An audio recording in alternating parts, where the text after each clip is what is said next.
be of use to him. I must leave behind this record at least. A record of how the ancient vocal cord parasites became these abominable ethnic cleansing parasites. I believe he has two purposes for the ethnic cleansing parasites.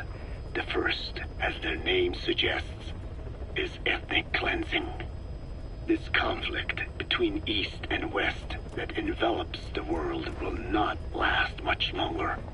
Once the Cold War ends, and the weight of America and the Soviet Union is lifted away, the ethnic conflicts they kept suppressed will all rise to the surface. It is not difficult to imagine that the radical sides will begin cleansing their adversaries. But what if an ethnic cleansing parasite matching the language of the aggressors were to be unleashed? The aggressors would be washed off the earth. At the very least, the idea that retaliation could eradicate your people would prove a powerful deterrent. The second purpose is the Englishization of the world. To cipher the organization, this is probably their main use. Man thinks in words, or rather, words are man's very means of thinking. If you erase a word representing some concept, the concept itself disappears from the world. Nishone means beautiful in Navajo, but the image that comes to mind when we say Nishone differs from the Blagana's beautiful. An azure sky, a rolling landscape, lush greenery.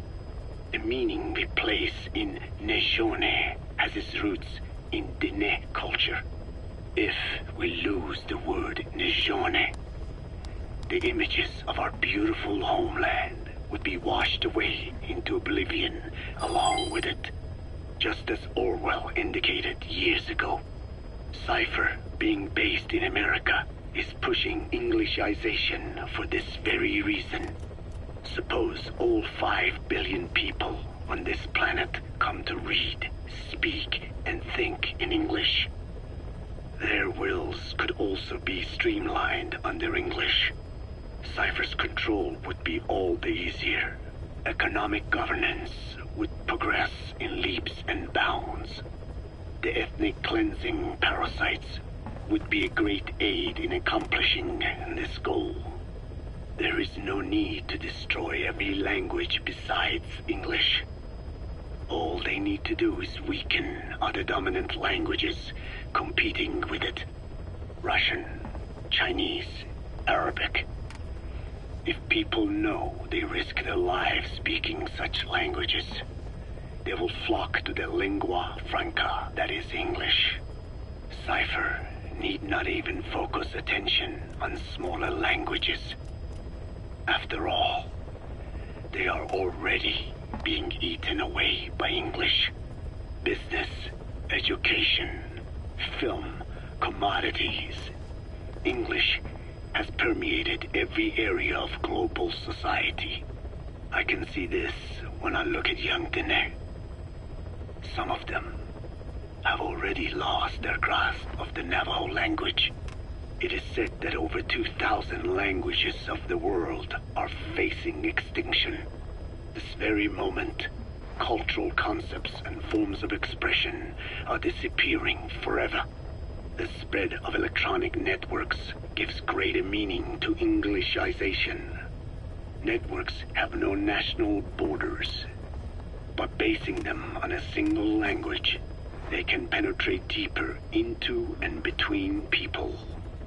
That basic point of unity provides the ideal environment for someone who aims to control people's wills. But how does this differ from building the Tower of Babel? The ethnic cleansing parasites attempt to rob man of his words. Such irony. It was the vocal cord parasites that gave words to him in the first place. Ancient man had no language.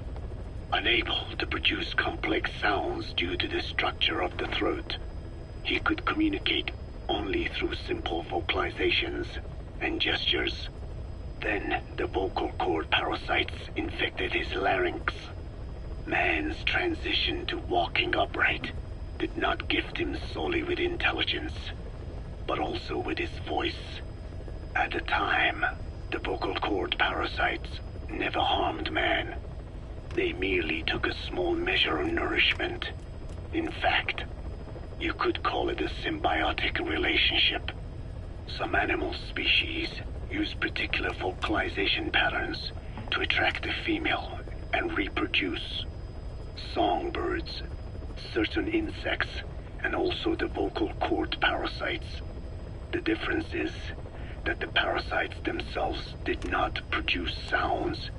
Rather, they had their hosts, man, do it for them. Once secure on the human host vocal cords, a male vocal cord parasite caused the host to produce a certain sound pattern, something like a warble of a bird. Meanwhile, females parasitizing other host pharynxes need only wait. Upon hearing the sound pattern of an attractive mate, they would manipulate their hosts into making contact with the person it came from. The female traveled through his host's saliva to the other host's vocal cords, where the male was waiting, and the pair copulated. We can only imagine how the female manipulated his host, but it was probably through smell. Smells traveled directly to the limbic system via the olfactory cilia in the nasal cavity. Volatile compounds released by the female would stimulate the limbic system, which controls instincts, making the host feel amorous. This kind of sexual selection naturally led to competition between the male parasites. Males that had their hosts produce sounds perceived by females as more attractive succeeded in copulating and producing offspring. Evolutionary traits caused by sexual selection are curious. The peacock's feathers, the mannequin's dance, the firefly's luminescence pattern. Even with courtship behaviors that are not advantageous to survival, those individuals that excel in them produce offspring, and it escalates with each generation. The same was true of the vocal cord parasites. Courtship vocalization rhythms and intonations became more sophisticated, and in order for man to produce such sounds, they had to alter his vocal organs. By lowering the position of the larynx and developing resonating chambers, they enabled more complex pronunciations. But that was not all. The vocal cord parasites activated a transcription factor that would later control man's language ability. A protein that, due to its appearance, is called forkhead box protein P2, or FOXP2. Activating this transcription factor led to the development of brain function capable of creating sophisticated frequency changes. This was the pinnacle of the vocal cord parasite's prosperity. However, this sophisticated pronunciation control was too useful for man to ignore.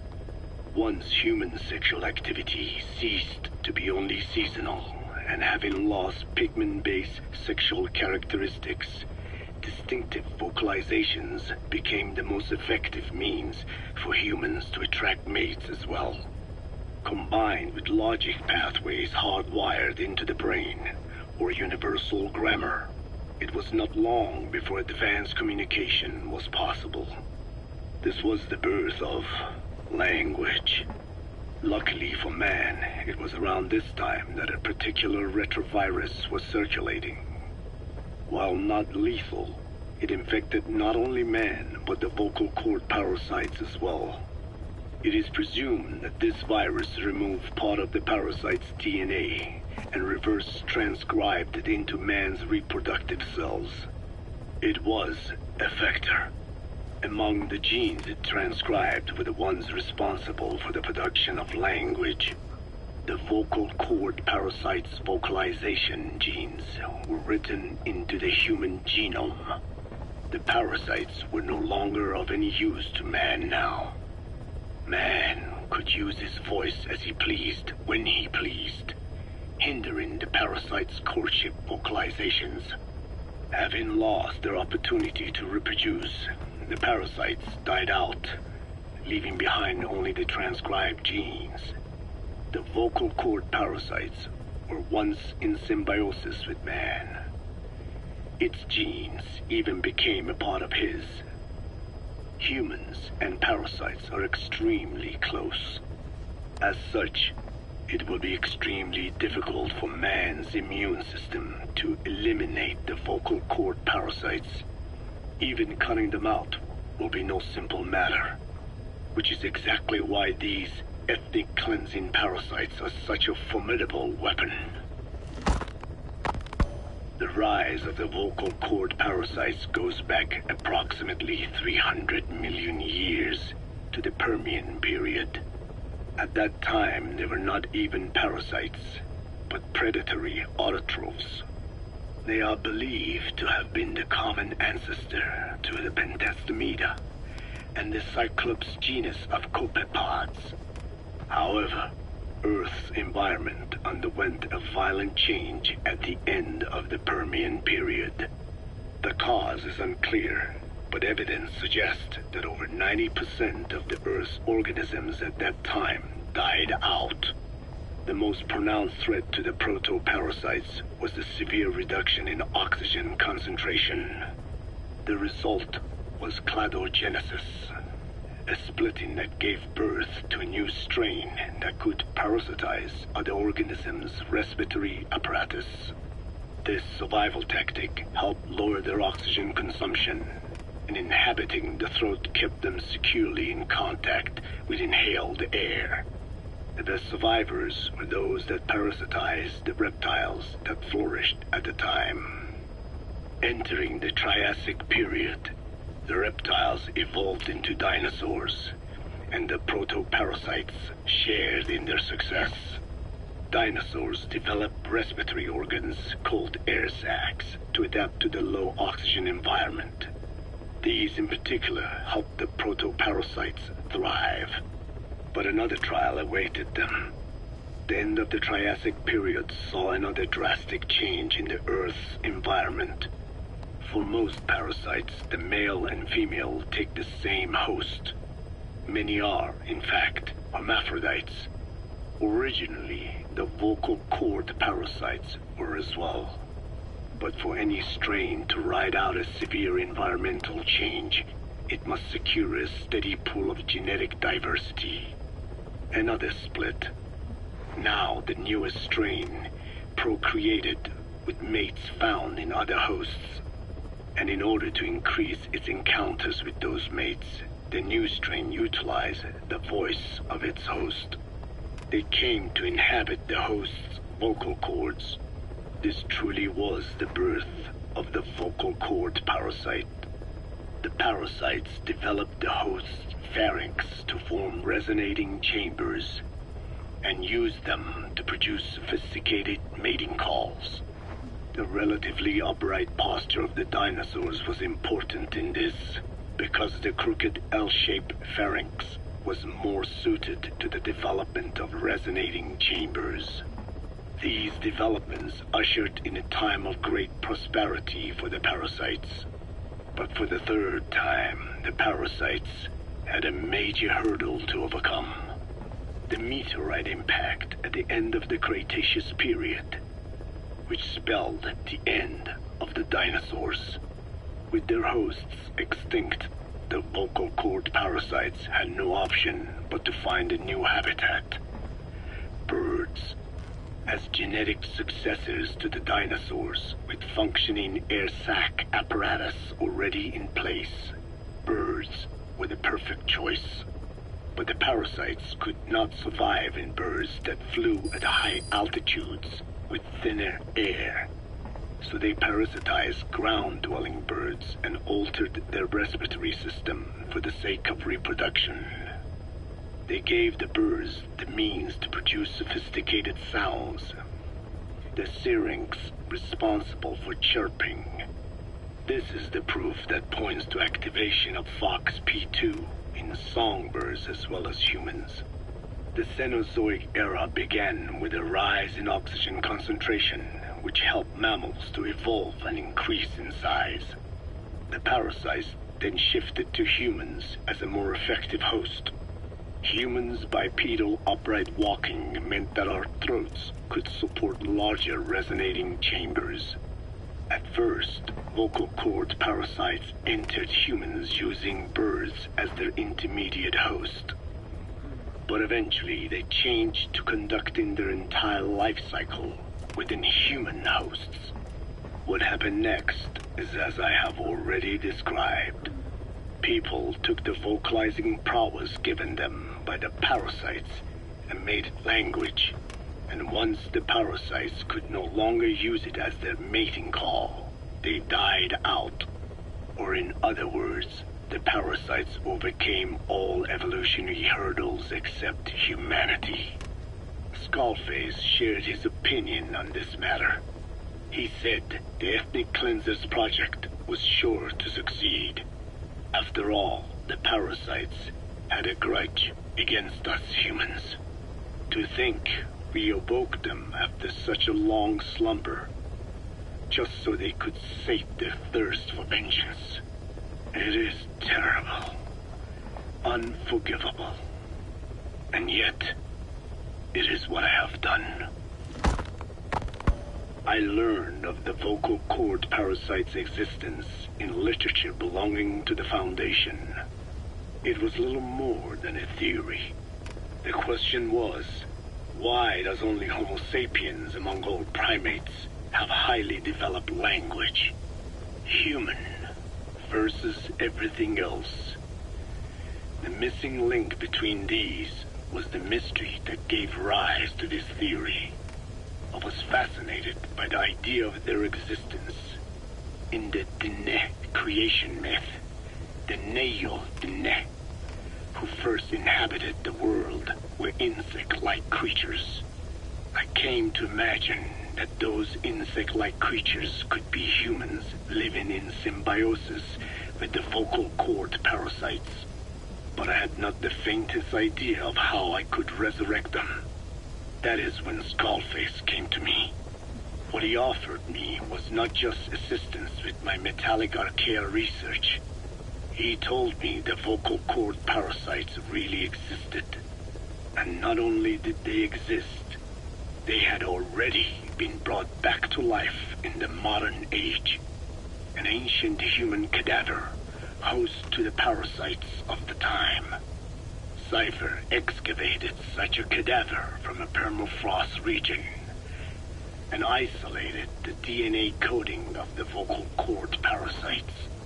Naturally, they were long dead and could not be brought back, but there was an alternate vessel they could use. A relative species of the Pentastomida discovered in China. It had adapted to live in the nasal cavity of animal hosts, but its genetic sequence showed signs of common ancestry with the vocal cord parasites. Ontogenesis, a path of an organism to maturity, is like a roadmap of the phylogenetic evolution of the entire strain. Cypher used this to effect a reverse evolution of the modern parasite and resurrect the vocal cord parasites.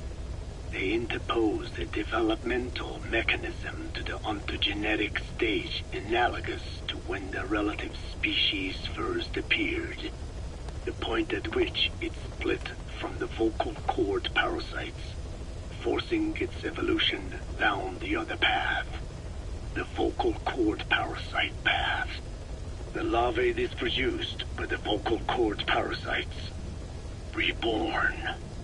I do not know in detail how Cypher accomplished this, but clearly they have access to high-level genetic technologies. Skullface said it was the work of a genius woman scientist. and that the relative species in question was first discovered by a group once called the Philosophers. I was tasked with modifying the resurrected parasites. He charged me with two demands. First, to add lethality to these organisms that had once lived in peace with man, by unleashing the larvae's latent desire to consume nutrients from the host's lung tissue, making them eat and eat until the lungs were destroyed. Second, to have both male and female inhabit the same host and copulate then and there only when exposed to specific pronunciations continuously over an extended time. What he would do to the Dene if I failed. I had no choice. Originally, the ultimate objective of the ethnic cleansing parasite project was the identification of not only languages, but of actual cultures. Language is deeply connected to ethnicity, but many languages are employed by multiple ethnic groups, and confrontation between those ethnic groups is by no means rare. If the cleanser parasites were to be a deterrent against ethnic conflict, they had to distinguish between groups using means other than pure language. The original plan called for this to be achieved by differences in the transmission vector. Each ethnic group has different lifestyle customs and eating habits. For instance, parasites living in shallow water and taken in through the skin could be used to target rice farming groups, or parasites using cows as their intermediate host would be ineffective against cultures that abstain from eating beef. But that is a lofty goal indeed. The current parasites mainly rely on droplet transmission. It would take extensive time to alter the transmission route. I eventually learned that the Ethnic Cleansers project had been shut down. It was Skullface who put it back into operation. But despite that, he told me to forget about the transmission route and just focus on language identification. I do not know why.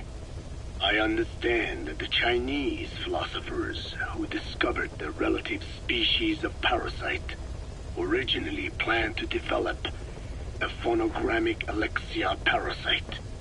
The left temporal parietal region is home to the part of the brain that identifies the phonetic symbols of the English language. They wished to create a strain that would parasitize that region and suppress its literacy functions.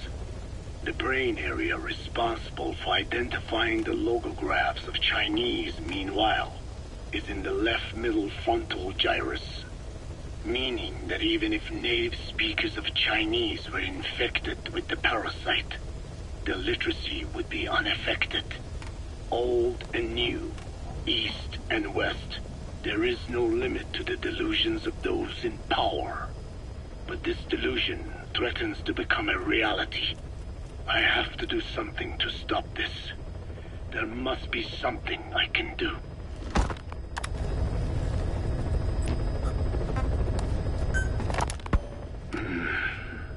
It appears I was looking at things wrong. What do you mean? All of you. Until now, I had thought of your organization, Diamond Dogs, as a superorganism. You'll have to explain that one. The term refers to a unit of eusocial insects like ants or bees. While made up of many individuals, they behave as though they are one organism, with the queen as their nerve center. The close ties you share here reminded me of that. Well, the boss's efforts do pull us all together. I was not finished. I'm speaking in terms of homogeneity. You come from all walks of life, do you not? Many races and tongues, talents and pasts. complementing each other, influencing each other, making Diamond Dogs the unique group that it is. Of course.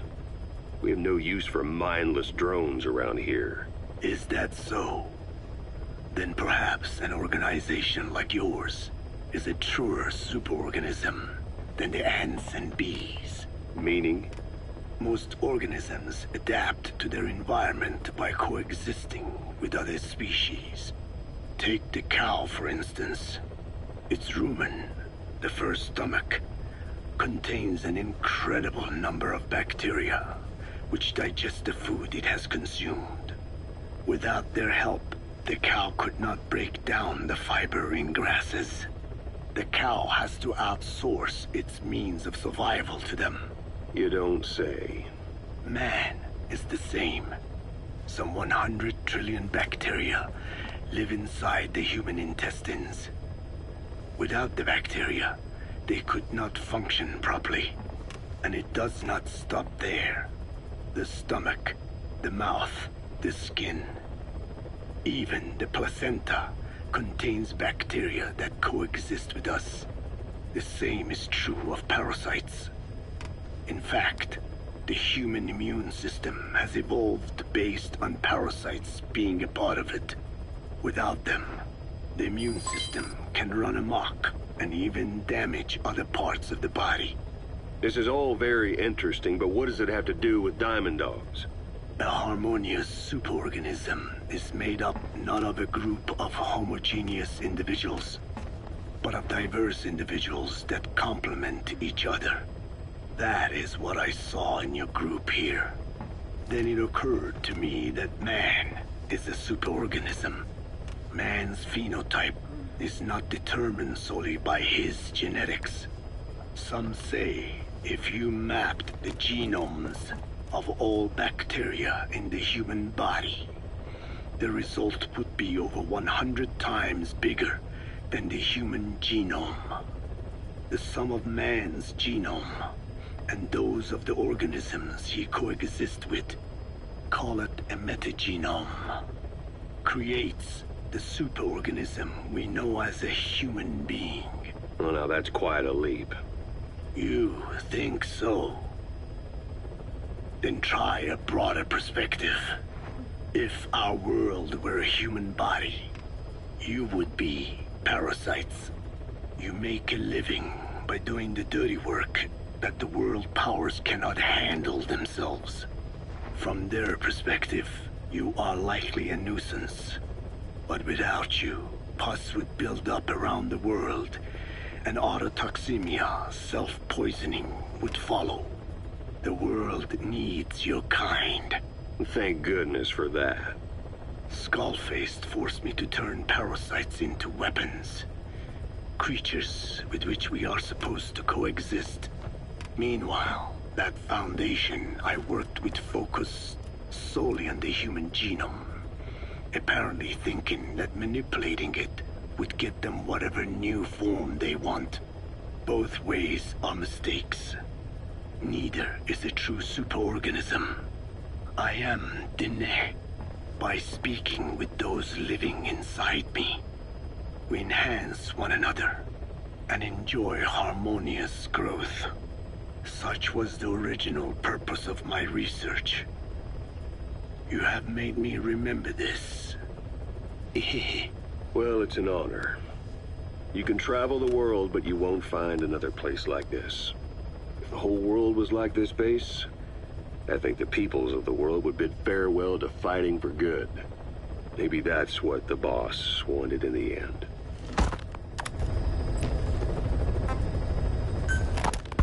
Skullface has finally burned out. The world is rid of his existence at last. Was he still alive? You could say that. But you could also say he'd been dead for decades. What's that supposed to mean? Biologically speaking, it's hard to say how much was his life. Side effects from the treatment? No. The primary effect. Keeping a dying host alive as long as possible. That is the whole point. But in the end, he grew too dependent on his children. As if he had any other way to keep on living. He first underwent parasite therapy before the Soviet Union became his home. His body was horribly burned. Fire washed across his thin young frame and stole his skin and his throat, even his lungs. Only through repeated therapies could the parasites keep him alive. Most of his life became something the parasites gave to him. And then he lost the ability to die. That is correct. The parasites live on past the host's death, still aiding cell composition. At that stage, there is no way to extract them from the host cells. There is no way of knowing when the last cell of Skullface's body would die. The only choice was to burn the whole thing. And his children, along with it. And I am one to talk. When my life is snuffed out, I expect you to treat my body the same way. And when I burn, I will truly be one with my children for the first time. You say there were 3 English vocal parasites? According to Skullface, yeah. Skullface had 2 of the English strain with him. You burned both of them. There was an oil fire. I tossed him in. So that just leaves 1. And you tell me Skullface said he used it? He said it was very close to me. Very close. One of your comrades, or someone ordered to kill you. Or he could have been speaking metaphorically. Metaphorically? Close to your spirit, close to your heart. Someone who either loves you or despises you. The second one makes a long list. Whichever it is, act with caution. Skullface implanted someone with the English language strain. Who it is irrelevant. Why? I tell you what Skullface really meant. Very close to you means you will be exposed. All the infected here have been given the Wolbachia. Even if the vocal cord parasites infect them now, they cannot reproduce. But if there's a different host among us, host to the English strain. If that were the case, we'd see the symptoms. What about the non-English speakers? We have plenty of those, but the staff use English as a common language. But if that someone has not spoken English yet, and begins to speak it now, there'd be another outbreak. The final mating pair of the English strain must be found immediately. Skullface is gone, but his threat still remains. On this base, do you see what the final mating pair is? With him dead, those parasites are the stain he wished to leave upon the world. His thirst for vengeance. In the flesh. Think. Does anyone here bear a grudge against you? Who would target you, specifically? The ethnic cleansers that Code Talker mentioned, they weren't Skullface's true goal. All we have is circumstantial evidence, but here's my theory. It was Cypher who started developing the vocal cord parasites as bioweapons, parasitic weapons, and Africa was the testing ground for them. As Code Talker said, their purpose is the ethnic cleansing of only those who speak a particular language. So they could do a weapon of mass destruction to eradicate specific groups, races, ethnicities, or colonies by the language they speak. Or a kind of absolute language control. Or maybe a tool for those arrogant fools to build some misguided utopia. I can see plenty of uses for them. However, in practical terms, they wouldn't be as dangerous as you'd think. Counteracting the parasites is easy, after all. Cut them out of your throat to save your life, or just don't talk. That also prevents the infection from spreading. So if the international community were to find out about them, they'd no longer be the threat they were conceived to be. in which case their targets would be limited to minority groups as a deterrent or a terrorist tool. It's hard to imagine Cypher developing something like that as a main weapon for their arsenal. That leads me to think we've only tugged on one little thread in Cypher's grand tapestry. An obscure corner of their work, possibly forgotten altogether. In any case, things changed when Skullface was forced to relocate to Africa and he saw that thread dangling. All the time he continued that research, he was secretly following his own agenda. The ethnic liberator parasites, his English language strain.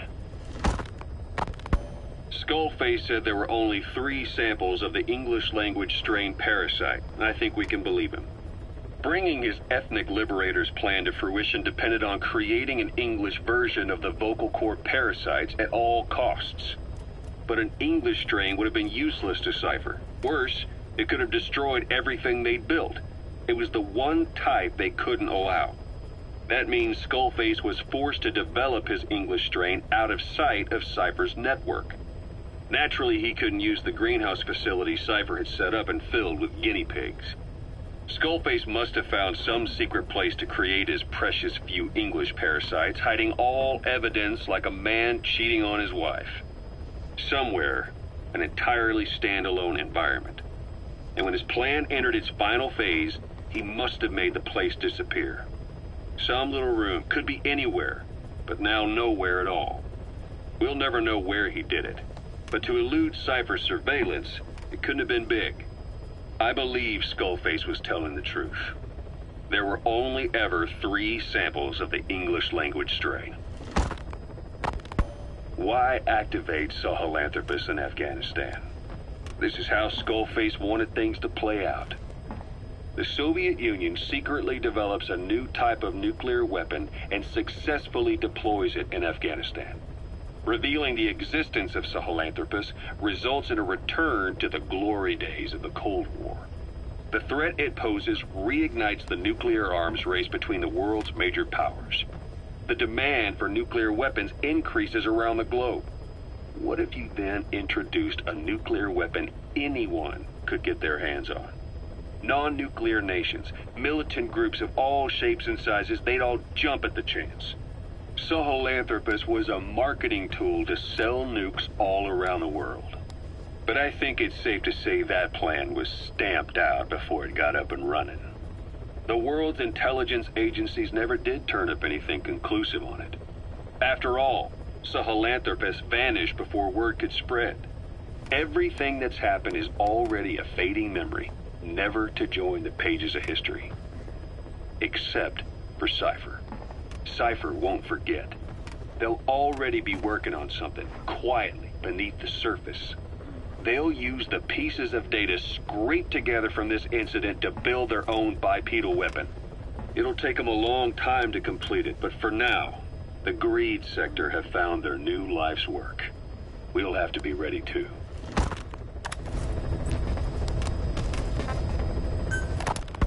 Hewitt's dug up some interesting facts about our skull-faced friend. 9 years ago, he was exiled to South Africa, stripped of political power. The upshot's that he ceased being a serious threat, in Cypher's eyes anyway. They eased up on surveillance, giving him an opening to establish his own military unit, one that answered to his will alone. Those men likely had no idea their orders were coming from Skullface. They probably didn't even know the organization was a part of Cypher at all. Anyway, it was in South Africa where he found renewed interest in parasites. And when he discovered the vocal cord parasites, he began to make his plan. Wipe the English language out of existence. Free the world, not by taking men's lives, but by taking their tongues. In his eyes, the greatest symbiotic parasite the world's ever known isn't microbial. It's linguistic. Words are what keeps civilization, our world, alive. There was something Skullface said. America is made up of many peoples, but those peoples never mix. Quite so. One nation, home to hundreds of different ethnic groups. many of whom stick to their respective living areas. Little colonies, not interacting with other groups. Going out of their way to avoid one another. Their land, organizations, relationships. Thus, the United States of America is no melting pot. It is more of a salad bowl. It is not made up from one people, but for its minorities to function in society, a common ground is needed. Language. Even if the country is not one. No, because it's not one, a lingua franca is necessary. English. American hegemonism was born from the illusion that English could unite diverse ethnicities. In taking in people from around the globe, America became a microcosm of it. Now the boundaries between it and the rest of the world have become blurred. However different our neighbors may be, English enables us to create symbiotic relationships with each other. If English can bring unacquainted neighbors together in America, this should hold true for the world. This salad bowl that is the world can also become one.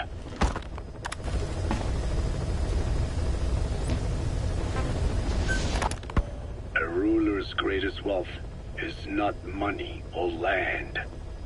It is the number of individuals under his control. Subjects who work, consume, are there to be used as pawns in war. For a capitalist ruler, his people's power becomes his power. You are the same. With your diamond dogs, you spin it with your speeches. But what you're doing is bringing as much talent as you can into your little domain. Every person another feather in your cap. Yes, since ancient times, every civilization's ruler has had the same idea. When people unite under one will, they become stronger than the sum of their parts. And the one will is the ruler's will. And what do rulers use to bring people together? Language. In the Old Testament, it is written that only one language was spoken in Eden. A shared tongue that united all of humanity. Mankind eventually grew aware of its power and harnessed that strength to build a tower to the heavens. The mighty Tower of Babel. This angered God, who splintered the language of man, and the tower was never completed. Languages emerged, and the earth was divided as men went their separate ways. Every age is the same. A ruler's first order of business, after conquering new land, is to force his tongue on its people. Ancient Rome, Napoleon, and now Zero. English is wreaking havoc around the world right now. The British Empire tilled the land with war as its hoe, then began planting the seed that is English.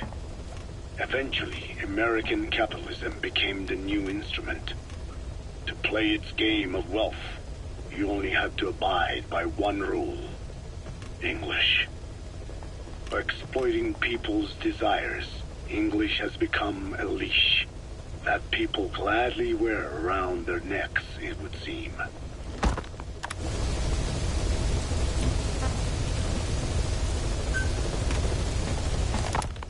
You said that the nukes Skullface was trying to spread around the world were equipped with a failsafe. Something that could shut them down at will. His will. Emmerich uses externally powered legs of his own design. It's bionics technology, a product of the U.S. military's failed code talker.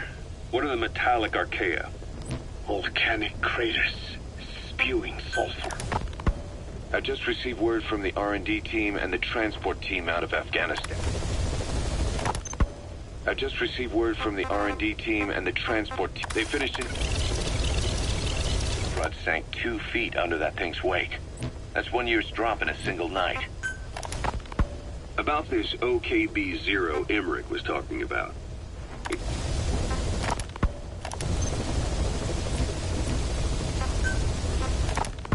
You mentioned that what language the parasites respond to is hard-coded into their genes, and that they don't have the brain power to actually learn a language. But then you... Skullface. Real name unknown. Born in Hungary, more specifically North...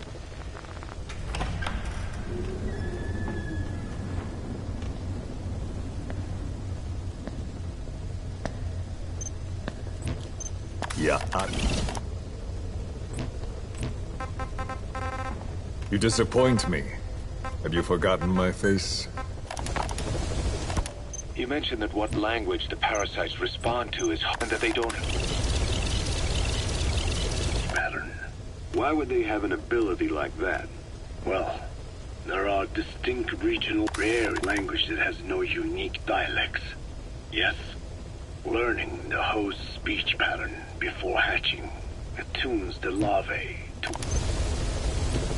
never twist the pronunciation it will encounter. This adapt Dialects by themselves. Of course, having the egg stage larvae listen to the tapes in the factory was not meant to teach them. It was more important to use that trait of theirs to identify the mutant. Code talker. Haven't seen you eat a single thing since you got here. The one that covers the parasite that lives on the surface of the skull's bodies is what's similar to my children. The French bit one that can blend perfectly into an isis, but they can only subsist within a human body. Once. There's something I've been wondering. Why are you called Code Talker? I have no doubt, Skullface. Originally, the ultimate objective of the ethnic cleansing parasite project was the identification. It appears I was... What do you need? All of you. Until now, I had thought of your organization. Why active? This is how the Union secretly develops a new type of nuclear weapon, revealing war. The threat it poses reignites the nuclear arms race between the world's major... Hewitt's dug up some interesting facts. There was something Skullface said. America is made up of many. A ruler's greatest wealth.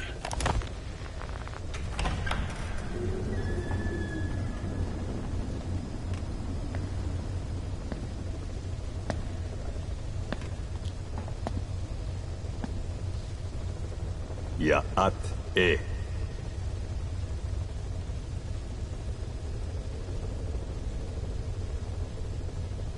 You disappoint me. Have you forgotten my face? Leave me be. You won't respond to anyone else, so I figured it must be me you wanted to see. But now you won't even look at me. Have I not suffered enough? Not until you've eased my suffering first. To tell you the truth, old man, I'm in a bit of a bind. It's about your children.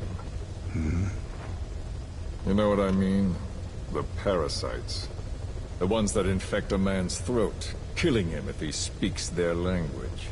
They must not be allowed to multiply. You are allowed to live only in order to help me. But you don't want to, do you? So why not choose death instead? Because you want to protect the Diné and their land from me. That's your purpose, isn't it? Don't lose sight of that now. It's in your interest to cooperate. Because if you don't... Madness. People's tongue. So I'll just have to resort to more heavy-handed means. Greatest respect for your people. I would rather avoid such a thing, but We don't always get our way. I was... Until those winds abate, all I can choose is how to act when they blow me. Code Talker. What happens to a man infected with a pair of your parasites? Can they be removed? Possible to remove the parasites alone. They have too close an affinity with humans. Then how do you stop the symptoms from developing? All right. I was hoping for an answer now, but perhaps you just need a little more time. I'll be back soon. I've set up shop, not far from here. We'll be seeing a lot more of each other. If you're close by, then it is almost complete. We're in the final phases. All that's left is to see if I can actually disable a nuke, with the help of your metallic archaea. Once that's done, I won't have to return here again, and your suffering will end, as will your people's. We're almost finished, Code Talker, each in our own way. My only regret will be not finishing you. There's nothing stopping you. I'm only alive because you want me that way. Ridiculous. As you wish. My regret is this misunderstanding between us. You and I, our goal is the same. We should be working together. A symbiosis. You do not know my mind. I simply want the Diné bloodline to endure. Really now? You're just another mote in the store. How you react to all the slings and arrows, that's what counts. That's why you call those squirming monsters your children. What I have done is forbidden. Forgive me, all of you. The world should be left the way it is. You of all men should know that.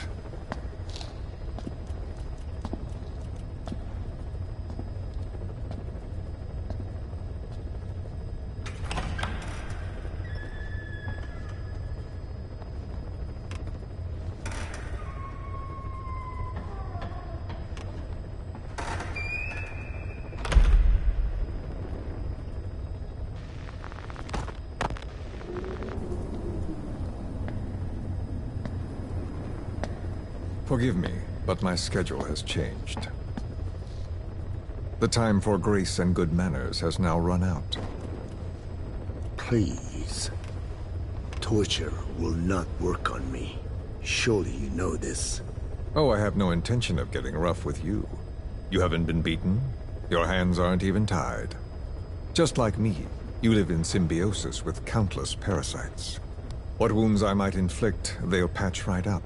You might feel considerable pain, but I've no doubt you can withstand it. Then what do you plan on doing? I have a soldier standing outside. Nothing special about him, except that he always obeys. I have given him one instruction. Whenever I ring this bell, he passes on a message for me. That message is simply, go. What is this? After that, though, it gets complicated. The message will arrive at a room, a little bigger than this one, nothing special. Some of your people are in this room, surrounded by my men. Enough of this. They pick them at random. No regard for age, gender. In that, I suppose, they're different from you. Not as discriminating. They tied them up, one by one, blindfolded them. We had to maintain order, you understand? You bastard. Go. When they hear that, my men will pick one of your people and infect them with a parasite. Your parasite. It won't work on my people. True. The vocal cord parasite doesn't respond to your language.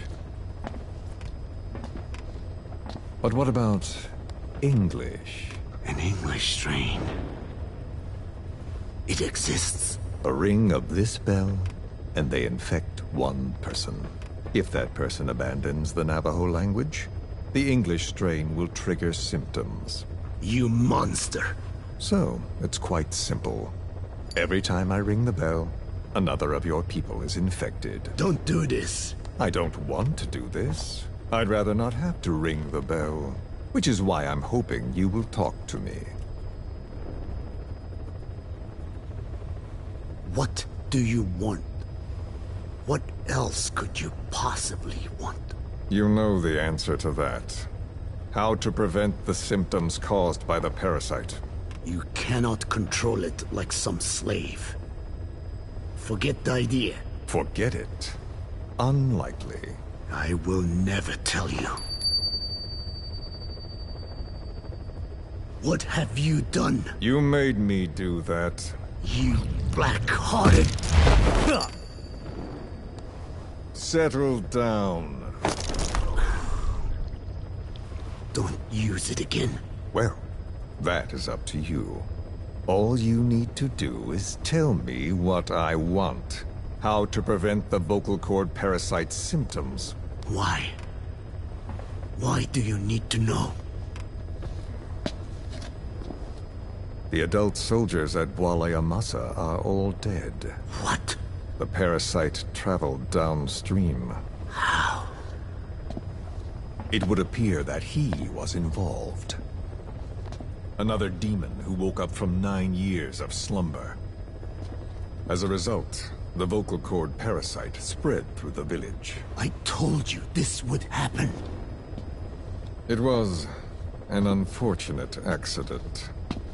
He is becoming an annoyance. He may stumble upon the truth sooner or later, but I suppose that is really of no consequence. One day, he too will pay for what he has done. Black Anna. The real demon is you. You know, this incident made me realize something. You are right. I should have acted with more humility. These creatures cannot be controlled. All the more reason I require a means to stop them. There is no such way. Oh, really? Wait! Don't ring it again. It is up to you. Out with it! I see now. There must be more to it than that. What? They are in you. You use this land to breed more of my children. And not just here. No. In pursuit of your ethnic cleansers. You sifted through many language strains. Finding hosts. Breeding more and more. You would have been infected in the process. Infected with countless strains.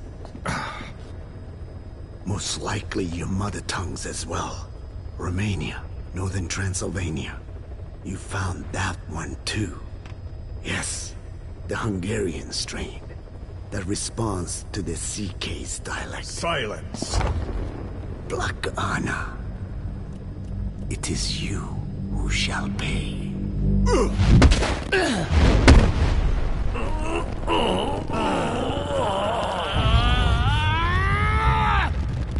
Is this your retaliation, old man? Let my people go, and never bother them again.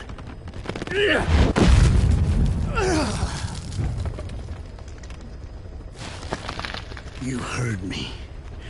What now? What? No! What are you doing? I am not afraid. I probably have every language strain inside of me. Meaning all the world's languages are already lost to me. But that suits me fine. If need be, I myself can produce whatever strain is needed. And that means nothing to you. If you are infected, you can never again speak your mother tongue. Otherwise you will die. As will every one of your countrymen. A few words here and there won't trigger the symptoms. And besides, the time is not yet right to show this face in my homeland. Not until my revenge is complete. Now... Stop! We're out of time. I have to get going. Well... No!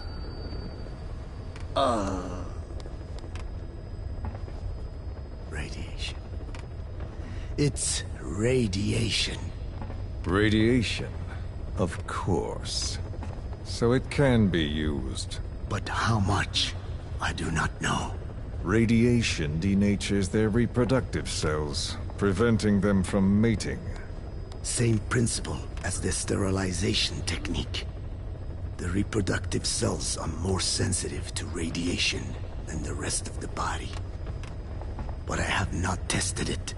There is no telling what mutation could result, or how the host may be affected. Not to mention what could happen if this is done post-infection. I don't care. This plan goes into action now. As long as it works, the details can wait. You wouldn't be lying to me, of course, old man. I can guarantee nothing.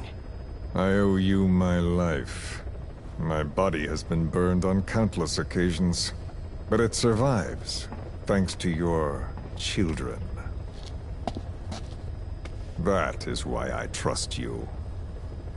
Then do not repeat my mistake. What's that? In the West, it is said that the Word became flesh and dwelt among us. In the East, it is said the man of flesh brings spiritual power to words. The people knew back then that these creatures carry the gospel. They do not belong in our hands. They must not be touched. How enlightening. I'll remember that. Consider this my thanks. What are you? Catch. No!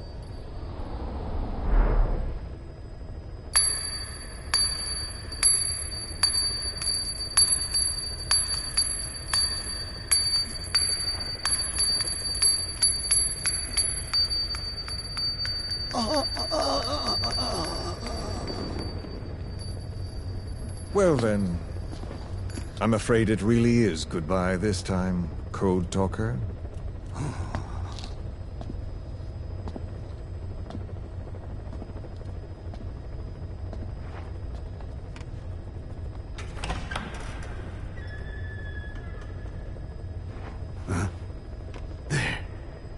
There is no soldier.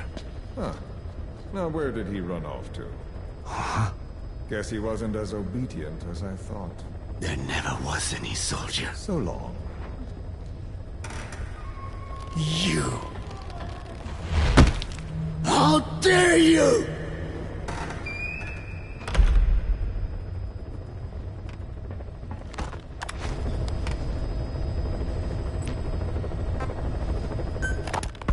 Skullface, real name unknown.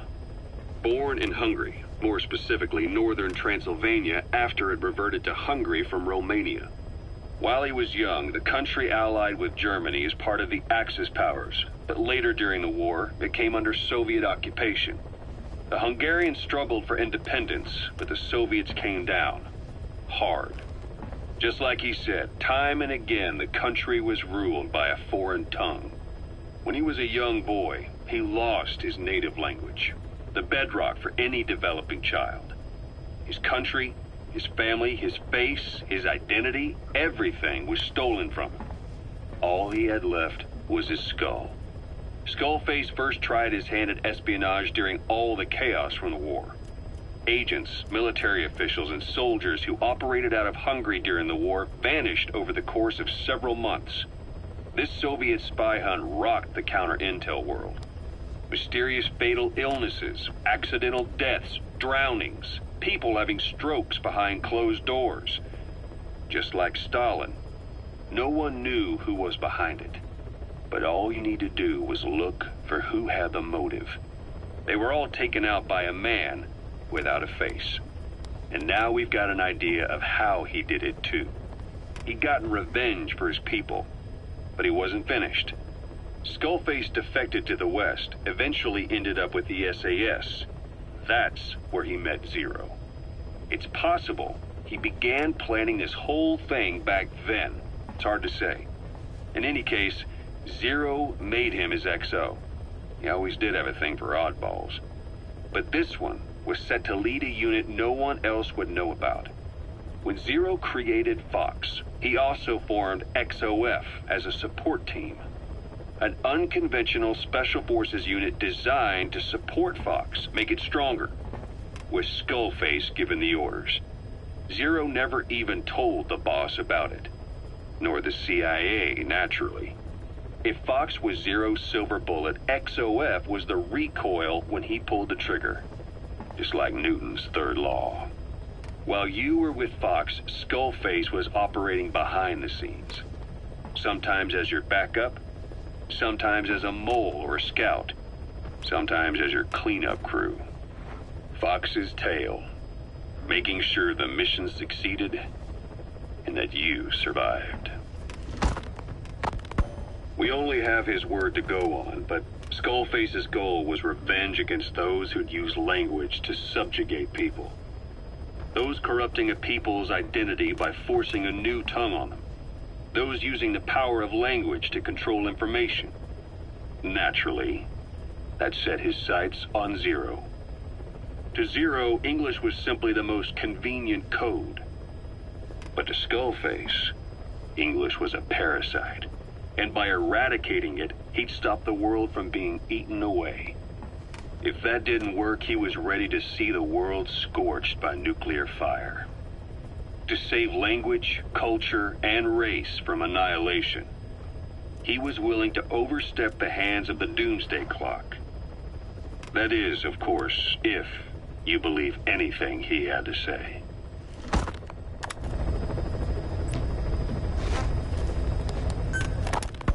Boss, we gave Ralph, that kid who died in the accident, a burial at sea. The man in charge of that facility has been severely punished. But ever since, the kids have been acting strange. It's obvious they've lost their trust in adults. I was getting reports of them ignoring the staff, or getting insolent, and even violent. And a few days later, several of the kids did a disappearing act. They snuck into choppers and shipping containers and got off base. Why? Your guess is as good as mine. These kids were born in a war zone and forced to grow up as war fighters. If they're left alone, war is how they'll die. But I thought we showed them there are other reasons to live. I never liked having children on Mother Base. But the thought of them going back to the battlefield and picking up their old lifestyle is something I can't stomach. It makes me think of Chico, 9 years ago. We have to get those kids back. Hell, they know too much about our operation. I never expected even the kids to betray us.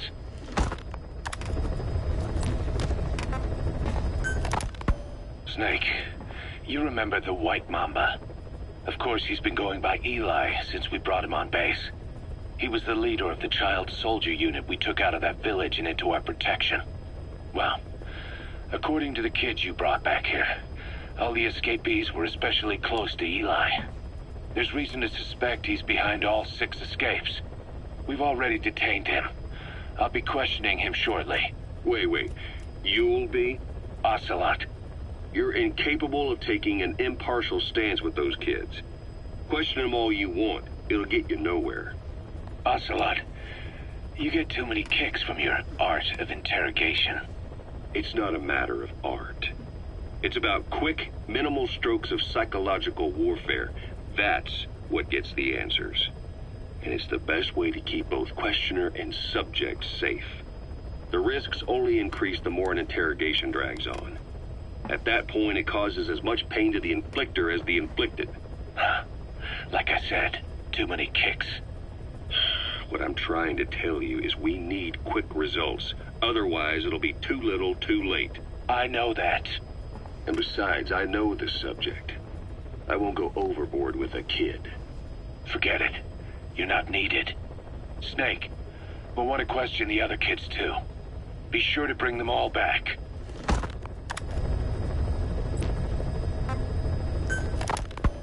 Snake. About the escaped children. Eli confessed. The way he tells it, they wanted to go back to the battlefield. Don't rob them of their freedom, he said. If you bring them all back, there will be consequences. Next to be asking for our surrender. Consequences? What consequences? No idea. That's all I have for now. You're too attached to those kids. Stop protecting Eli. Listen to yourself. Let me question him, and we'll get some real answers. Not necessary. I'll report as and when.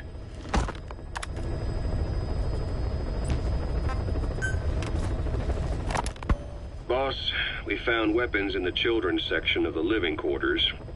As you know, weapons are strictly off limits. We've got some rule breakers. The weapons we found were handmade. Blades ground out of knives and forks, a couple of bow guns built out of scrap, and explosives made using detergents. And get this, the explosives were tightly packed with nails. The kids put the blame on, you guessed it, Eli. I guess that's what he meant by consequences. I questioned him about it, but this time he claimed they want to be put out on missions. Send us to the battlefield, he says. Miller, enough is enough. You've protected him too much already. It's my turn to question him. Protected? What Eli's doing is issuing a threat. Comply with my demands or I'll respond with force. But it'll be war at this rate. Forks and soap aren't gonna kill us, but some of them will end up dead. Is that what you want? Now, I hate to say it, but they want to be on the battlefield. It's time you gave up this fantasy. Eli, he said they'd rise up against us if we bring the last kid back. There, you see? Ignore his demands. Don't let him return to quarters. That attitude is contagious. We'd lose control over them for good. For the time being, we've confiscated those handmade weapons. We're bumping up security and the number of psychiatric counselors. As for Eli... He needs some very special care. You mean solitary? Well, we can't leave him in contact with the other kids. If you won't do it, I will. Boss, keep working on extracting those kids.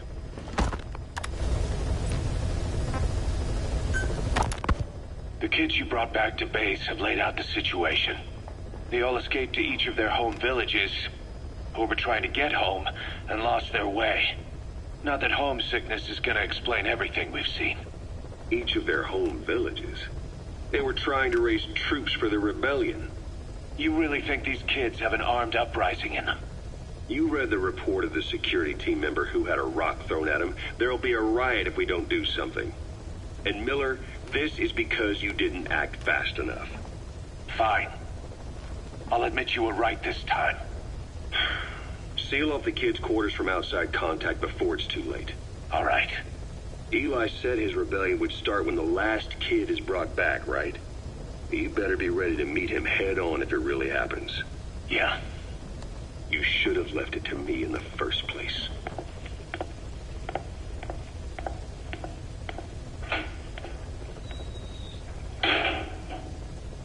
Boss, they're just kids. We have a responsibility to see that those kids make it. It's not about feeling protective or the pros and cons. I hate kids. That's exactly what I heard from the people who raised me. People who abandoned me, more like. That's the spark that kept me going, you know? I wanted to show those adults what I was made of. Wanted to get back at them one day. But before I knew it, I was all grown up. Never saw it coming. All of a sudden, people treated me as an adult. Some adult I turned out to be. But I feel like if my life had been different, if the adults I knew had been different, I could have grown up better. Yeah, that's it, all right. I wanted to use those kids to test that theory. That's all this was. From their point of view, I'm no different from the assholes who gave me a hard time. When this is all blown over, I'll talk it out with them.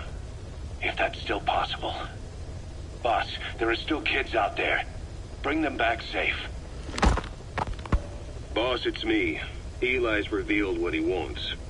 He wants to speak with you. With Big Boss. He just said, bring my father here. Eli's too smart for his own good. No way to tell what he's thinking. All we know for sure is his men are important to him. That means we can use the escaped kids as leverage in any negotiation. Once you've brought the last one back, I'll interrogate him. If the kids do rise up, we'll meet them full force. End of story. I didn't want things to turn out like this. We could have prevented it, but it's too late now. If Eli means to take this all the way, he's gonna force us to do the same. Boss, go get that last kid.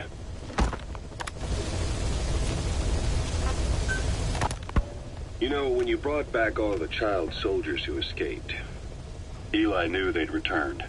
Needless to say, nobody said a word to him. I guess they got a message to him somehow. Eli wasn't put in a corner in timeout. He was locked up in that room, completely cut off from the outside world. Then how'd he find out? It's only one possibility I can think of. The Soviet Union has been researching military applications for psi phenomena. Psi? Things like psychokinesis and ESP, extrasensory perception. You mean moving objects without touching them? Knowing what card somebody's holding up? Psychic powers? Come on. I thought that was just another bunch of disinformation aimed at the West. Just bear with me a second. One type of ESP is telepathy. It's the ability to know another person's thoughts through non-verbal means. You're saying Eli read our minds? It's the only idea that doesn't involve someone getting to him. Ocelot. Look, psi research isn't some hocus pocus. It's all evidence-based, scientific... There's gotta be another explanation. Maybe one of the kids stuck a note to your back. I hope that's the case. But I am convinced that they have, or Eli has, a connection to some force we have yet to identify. You better watch yourself, boss. How am I supposed to do that? If he is depending on something for help, well, that's his Achilles heel. If you can figure out what that something is, you might be able to use it against him. I'll keep that in mind. Oh, and the medical team is looking after the kids left on Mother. You know, when you brought back all the child soldiers who escaped, Eli knew they'd returned. Needless to say, nobody said a word to him. I guess they got a message to him somehow. Eli wasn't put in a corner in timeout. He was locked up in that room, completely cut off from the outside world. Then how'd he find out? It's only one possibility I can think of. The Soviet Union has been researching military applications for psi phenomena. Psi? Things like psychokinesis and ESP, extrasensory perception. You mean moving objects without touching them? Knowing what card somebody's holding up? Psychic powers? Come on. I thought that was just another bunch of disinformation aimed at the West. Just bear with me a second. One type of ESP is telepathy. It's the ability to know another person's thoughts through non-verbal means. You're saying Eli read our minds? It's the only idea that doesn't involve someone getting to him. Ocelot. Look, psi research isn't some hocus pocus. It's all evidence-based, scientific... There's gotta be another explanation. Maybe one of the kids stuck a note to your back. I hope that's the case. But I am convinced that they have, or Eli has, a connection to some force we have yet to identify. You better watch yourself, boss. How am I supposed to do that? If he is depending on something for help, well, that's his Achilles heel. If you can figure out what that something is, you might be able to use it against him. I'll keep that in mind. Oh, and the medical team is looking after the kids left on Mother Base. For the moment, they don't seem too panicked. But boss, get this. Eli got those kids to plot their armed uprising as a diversion. Also, he could steal Sahelanthropus and escape. That brat got us good. Set us up and knocked us down. And then there's that mystery kid who was with Eli. With those two working together, I'd say things won't be over for a long time yet.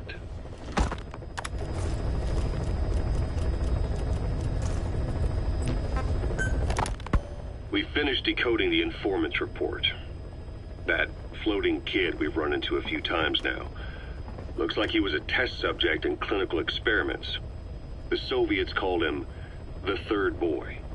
The Third Boy was brought to a lab on the outskirts of Moscow from Czechoslovakia, after which he was due to be sent to a research center in Leningrad, then Siberia, and finally an academic town in Novosibirsk. It doesn't appear that the researchers witnessed the talents we've seen from him, but nevertheless he was quite the popular subject. His latent cognitive abilities suddenly awoke en route to Moscow. According to the report, The third boy was easily influenced by other individuals' biofields. Evil thoughts, in particular. They affected his mind like a virus. Extreme anger or resentment, motives for revenge, in other words.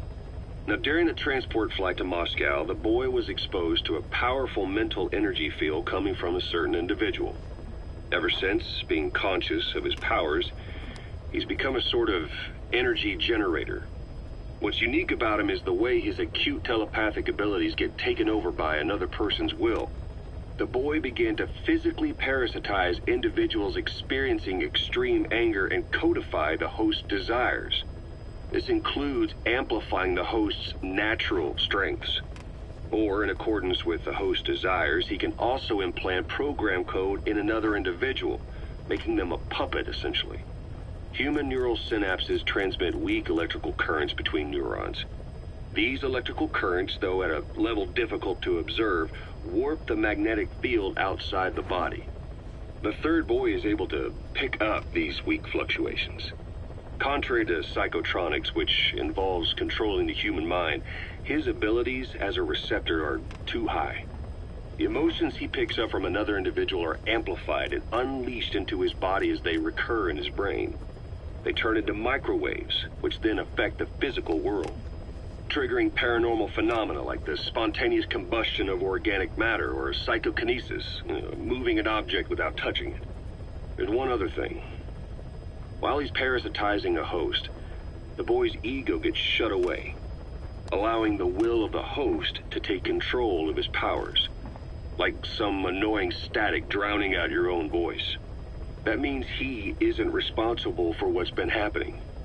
Somebody's extreme anger has manifested through the third boy's powers in ways none of us could have predicted, which would mean this was going on somewhere around us. Looking back on it, a lot of things make sense now. The man on fire, Sahelanthropus, they both came to life thanks to the third boy's powers. Everything has been happening through him as a catalyst. We first saw him in the hospital on Cyprus. The boy parasitizing the man on fire's desire for revenge gave him his new abilities in return. He next appeared at the Hamid Fighters Fort where the honeybee was hidden. There, the boy parasitized Skullface's vengeful mind. He controlled Sahelanthropus, making it do whatever Skullface wanted. Same goes for when we extracted Emmerich onto the chopper. When he appeared at the Devil's House in Central Africa, Skullface's will controlled the man on fire via the third boy's powers. Everything is clear up to this point. But even the informant couldn't pinpoint who the host was in the cave within Surat power plant.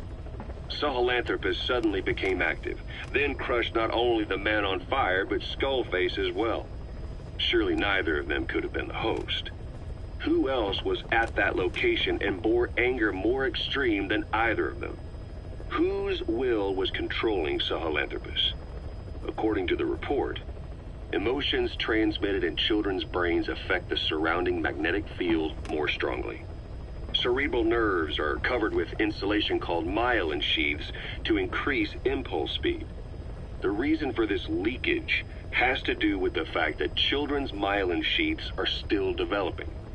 So, how many children do you remember being there? Children with a burning desire for revenge and bearing a grudge against you. I can think of only one. Eli. We don't know what kind of life he's had, but the resentment he's shown toward adults is nothing short of extraordinary. The third boy resonated with Eli's mind. And that means Eli bore the strongest animosity of all individuals within the boy's reception range, estimated to be a 3-mile radius, beating out even Volgan and Skullface. The third boy has probably remained hooked on Eli's anger since. You remember at the Devil's House, the third boy showed an interest in Shabani? That must have been his ego making a rare appearance. He may possess abilities far beyond anyone else in the world, but he's still a kid. Maybe them both being kids was enough to bring them together. And if so, maybe with Eli, he isn't feeding off him, but acting in symbiosis with him. So what kick-started the third boy's powers? If we look at the location and time that his plane went down, we can make a pretty good guess. When the plane experienced the first anomaly, it gave an accurate report of its position to a control tower, due north of the Black Sea, 125 miles east of Kiev. Dead south on the Black Sea is Cyprus's Green Line, so the plane's position was directly north of the hospital where you'd been asleep for 9 years. And this anomaly was reported at exactly the same time that you woke up. The plane was enveloped in flame from the inside out. The fuselage burnt to ashes. There were no survivors, at least not publicly admitted. Your thoughts formed a synchronicity with the boy's psyche and were amplified inside his brain. That would have been more than enough to trigger his abilities. Your rage was like a big bang in his head, blowing the lid off his powers. The boy was then secretly moved to the lab outside of Moscow where Volgin was comatose. There, Volgin's thoughts resonated with the boy and he was awakened. Volgin became the man on fire, hell-bent on getting revenge on you. His instincts led him straight to you. Skullface knew Volgin from Operation Snake Eater, or perhaps from even before. Monitoring this pair of extraordinaries, he discovered the hospital and sent his assassin and XOF. Skullface was probably watching the situation from close by. Then, realizing how useful these two test subjects could be, he approached them. Reacting to Skullface's thirst for revenge, this time the boy let Skullface's will control Volgin. Volgin, at times driven by personal revenge, at times through Skullface's will, kept on moving, though his body was little more than dead meat. Perhaps there were moments where even your thoughts affected him as well. But without the boy's power, it was like the plug had been pulled from the socket. Everything was powered by anger, malice, revenge. This is how the end of the report sums things up. Both the third boy and the man on fire were originally test subjects of paranormal research for military applications, like telekinetically controlling the leader of an enemy nation and making him launch a nuke, or stopping the heart of someone on the wrong side of the Berlin Wall, experimenting with latent human abilities. They were used as tools of the Cold War. The boy's only crime was being born with unique gifts. But he was sacrificed on the altar of war. His life reduced to slavery under other people's wills. Turned into a living weapon with no will of his own. And eventually the only emotion he could feel must have been the desire to get revenge for the hand he'd been dealt. Boss, it's you that awakened the boy's powers. But there's more to it than that. I guess the anger emanating from you was something he could truly relate to.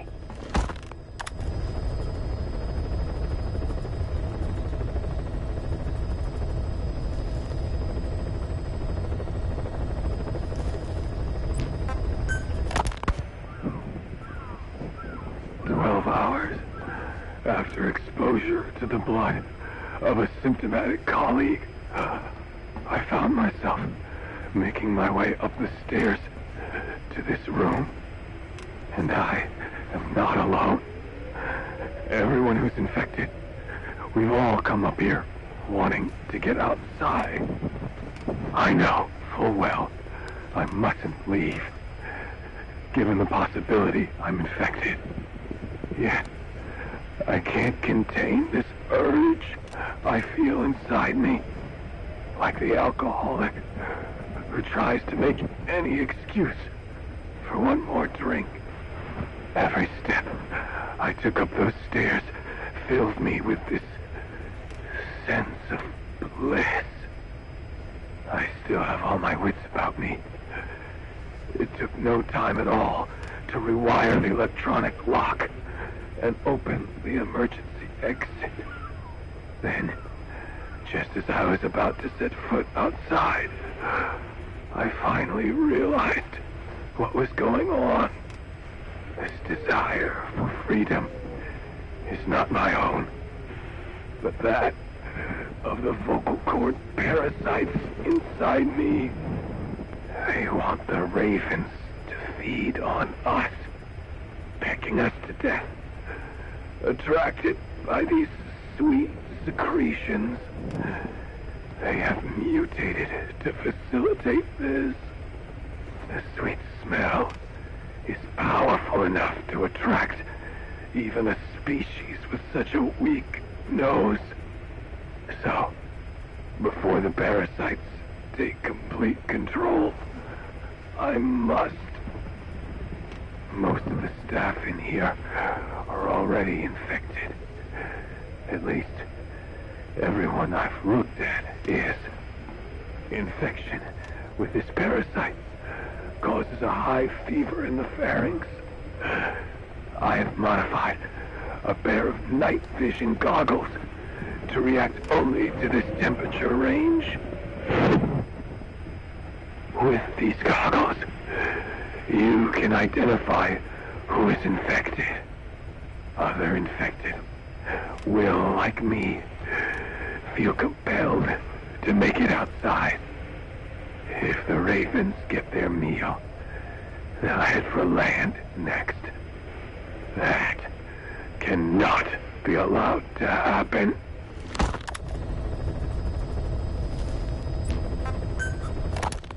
The whole idea of the vocal cord parasites was that they'd only copulate once exposed to a specific language over time. But the parasites infecting our men in the laboratory laid their eggs straight away. The larvae were eating their lung tissue almost immediately.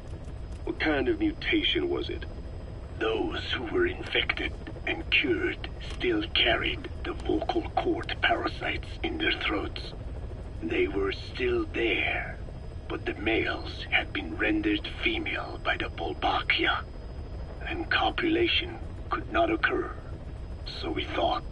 But it is the Wolbachia that mutated. Not the parasites?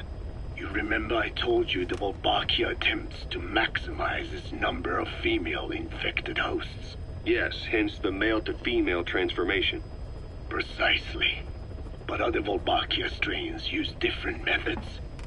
Cytoplasmic incompatibility, killing the males, and parthenogenesis. Parthenogenesis?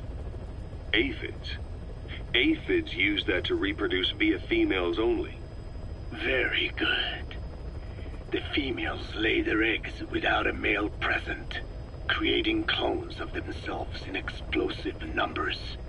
Parthenogenesis was originally a means for an organism to take maximum advantage of abundant resources by increasing its numbers. Certain strains of Wolbachia force this to occur, to create more and more infected females. And that's why our men develop symptoms in the blink of an eye. Wolbachia causing parthenogenesis is common in parasitic wasps. Of course, the Wolbachia I introduced to you men did not have this characteristic, but I believe the mutation, whatever it was, caused it to force parthenogenesis in its host, the vocal cord parasites. The Wolbachia we used to prevent egg laying became the agent of limitless reproduction. There's something else. The symptomatic infected in the laboratory all wanted to get outside, even knowing there was napalm waiting for them out there. You said the parasites made them act that way, but parasites controlling humans. Is it possible? Parasites altering the host's behavior is a common occurrence in the world of nature. Long ago, the vocal cord parasites had this ability, but even I never foresaw they might control humans. Until I heard the things your man said. You mean the researcher on the top floor? The bit about, I'm not a snail. Yes. Among parasitic worms, there is a genus called Leucochloridium that uses snails as intermediary hosts. As you know, snails prefer dark, gloomy environments. But once parasitized by Leucochloridium, they desire to be in the light. And that is not all. The parasitic worms thrust themselves into the snail's antennae, making them swell to abnormal size. The snail, meanwhile, frantically wiggles its antennae as the parasites squirm inside. The swollen, wriggling antennae soon resemble caterpillars. I don't get it. It is so they can be eaten by birds. Leucochloridium needs a bird as its definitive host. To breed, they require their snail host to be snapped up by a predator.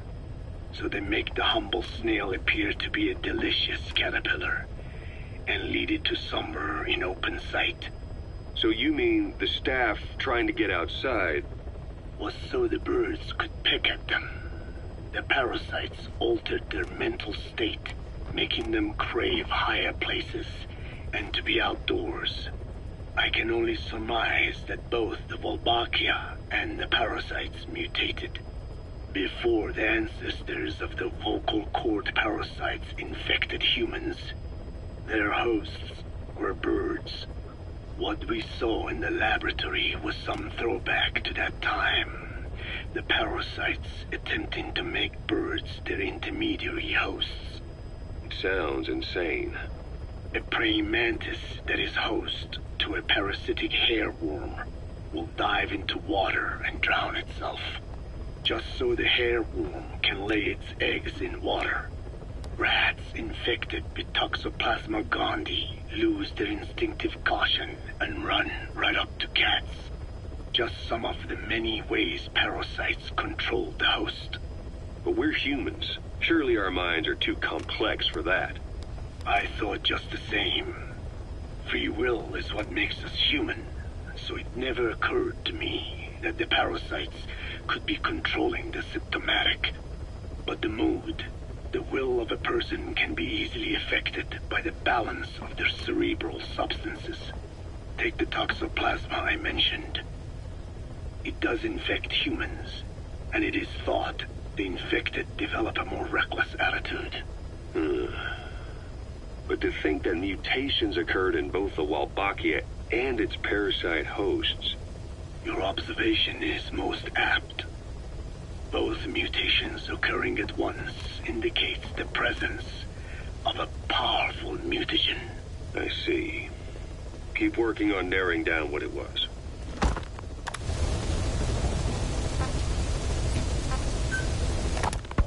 I want to thank you, Code Talker. Your pinpointing the cause of the vocal cord parasite's mutation enabled us to purge an enemy from Mother Base. You mean that scientist? Yeah, I was convinced he betrayed us, but I was wrong. He was never on our side to begin with, so ultimately there was no traitor among us. And yet I made everyone distrustful with my talk of spies, the end result being men turning on each other in the laboratory. You must not blame yourself. They were all infected with the mutated strain. The outcome would have been the same. You know, we defeated Skullface, but it didn't lessen our pain. It's a pain we'll never be rid of. I see that now, but I thought I could burn it away. In the end, all I burned was our own men. Infectious diseases, parasites. Without such foreign enemies, the immune system will start attacking the body, developing allergies and autoimmune diseases. The same is true of organizations. You're right. But I do not deserve to rebuke you. My desire to retaliate against the English language is what attracted me to the vocal cord parasites in the first place. Had it not been for that, I would never have been used by Skullface. We both allowed revenge to crawl into our minds and lay its eggs. Sahelanthropus will unleash that thirst onto the future. How long are we going to be tormented by what he left behind? There is no choice but to live with that pain. Be symbiotic with our vengeful nature. Whatever we do, we must not allow that thirst for revenge to control us.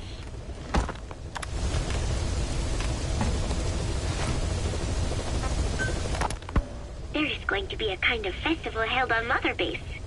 They are calling it Peace Day.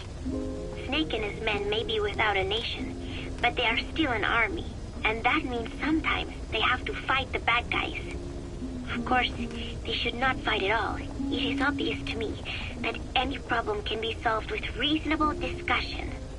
Maybe Snake and the others think so too, because the idea is to set aside war for 1 day a year and relax in peace. I do not know how it came about, but apparently Snake and Miller got the idea while they were talking, and everyone on Mother Base went along with it. To think that deep down they all share a love of peace, that makes me happy. But never mind that. Somehow I have ended up singing on stage. Miller was all, "Come on, both our names mean peace. It will be great." Why does that mean we have to be in a band? Then he roped Professor Galvez in too, saying, "Hey, Galvez comes from peace too. We are the perfect act." I am not sure Miller really understands the origins of the name Galvez. But then again, you always have to take Miller's talk with a grain of salt. What I cannot believe is he went and told everyone we'd be performing together without even asking my opinion. Now everyone thinks it has all been decided. I like to sing, but I have never had to perform in front of a crowd. I do not think I'm up to this. But everyone seems to be looking forward to it. I guess I would hate to let them down. And anything is better than letting Miller sing. Oh, that was mean. Miller said he was going to write a song for us. I wonder what it will be like. It's funny. The more nervous I get, the more I find myself looking forward to it.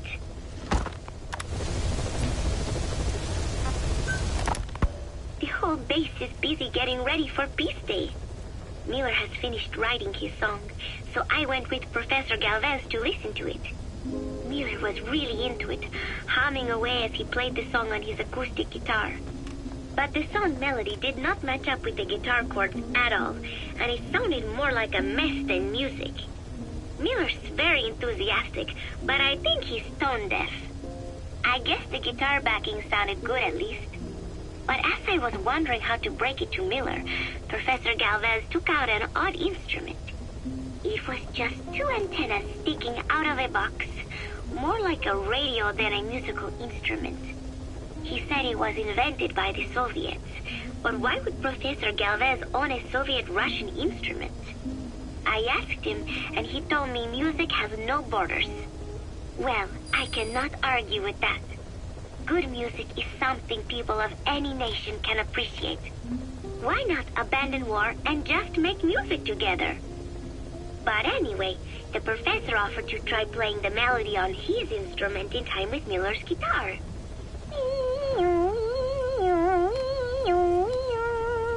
It was like something from another world.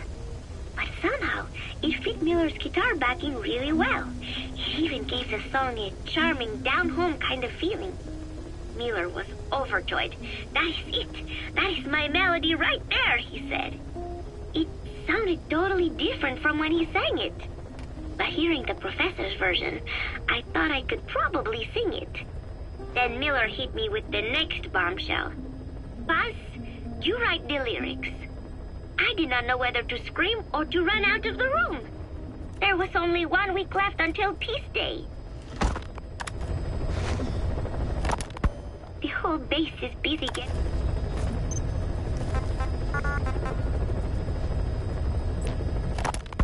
The whole base is... Miller has told me music has no... well... together. But anyway, the professor offered to try playing the melody on his instrument in time with Miller's guitar.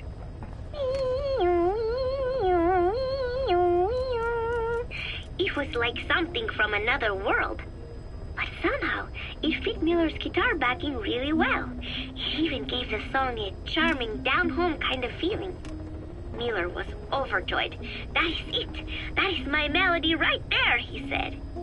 It sounded totally different from when he sang it. But hearing the professor's version, I thought I could probably sing it. Then Miller hit me with the next bombshell. "Buzz, you write the lyrics." I did not know whether to scream or to run out of the room. There was only 1 week left until Peace Day.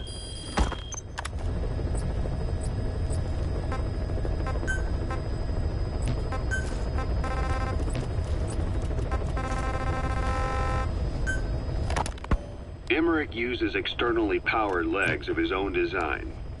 It's Bionic's technology. You said that the nuke Skullface was trying to spread around the world were equipped with a failsafe. Boss, we found weapons in the children's section of the living quarters. As you know... Rise and shine, old-timer.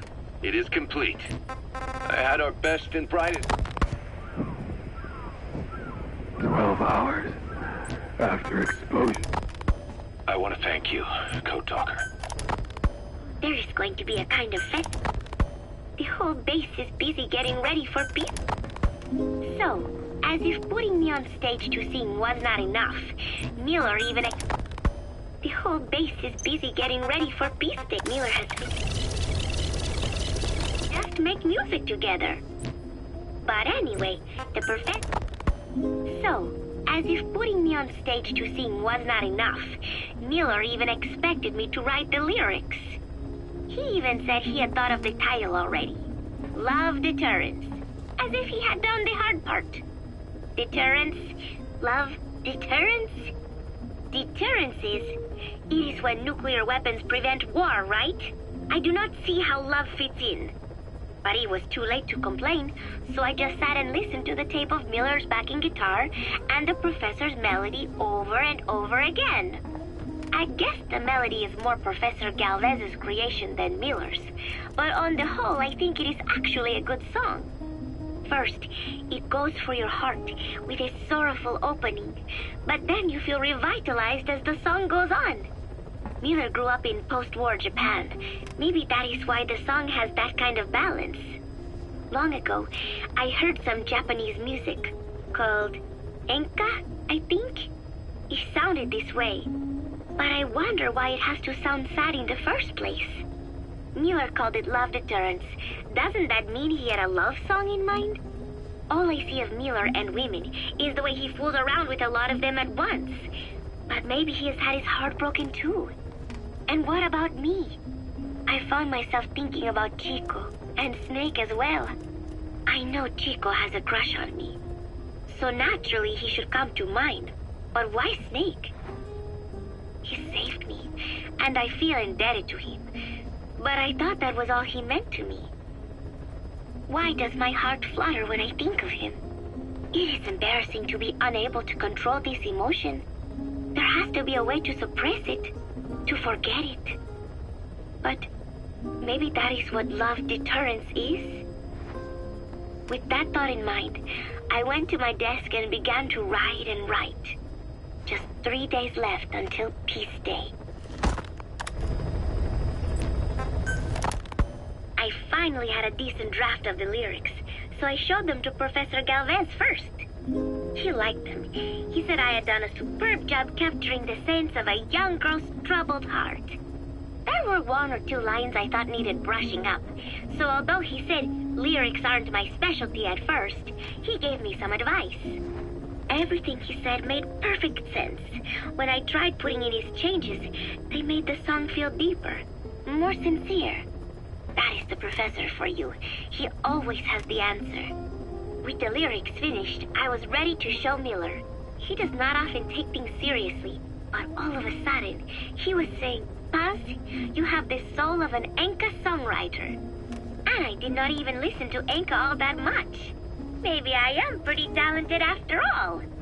But still, it took so much time to write the lyrics that there is hardly any time left to rehearse before Peace Day. The 3 of us rushed into the makeshift practice studio on Mother Base to see how we sounded together. Miller strummed away with a big smile on his face. I sang the main melody, and Professor Galvez improvised a backup melody. I know the professor is smart, but is there anything he cannot do? And Miller's guitar playing sounded a lot better now that he stopped singing. But I can hardly criticize his voice. I thought I had learned the song well enough listening to the tape as I wrote the lyrics, but I had trouble with the pitch and kept missing the rhythm. I have to practice, but there is almost no time left. It is just 3 days until Peace Day. Wait, I thought there were 3 days left before. I went and checked today's date with Miller and the professor. The date has not changed. It is the same day. Something is strange. Am I reliving the same day?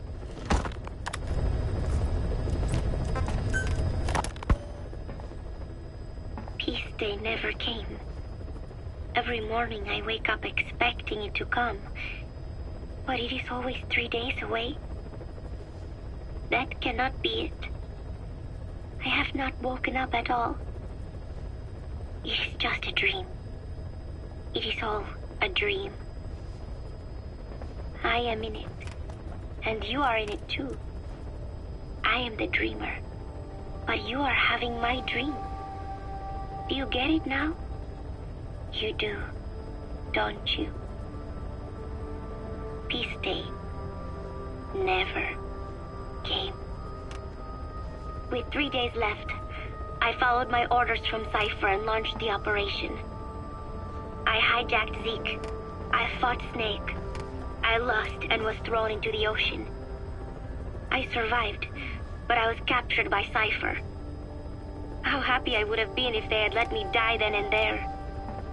But wishes do not come true. We just cling on to our dreams, our phantoms, mine and yours.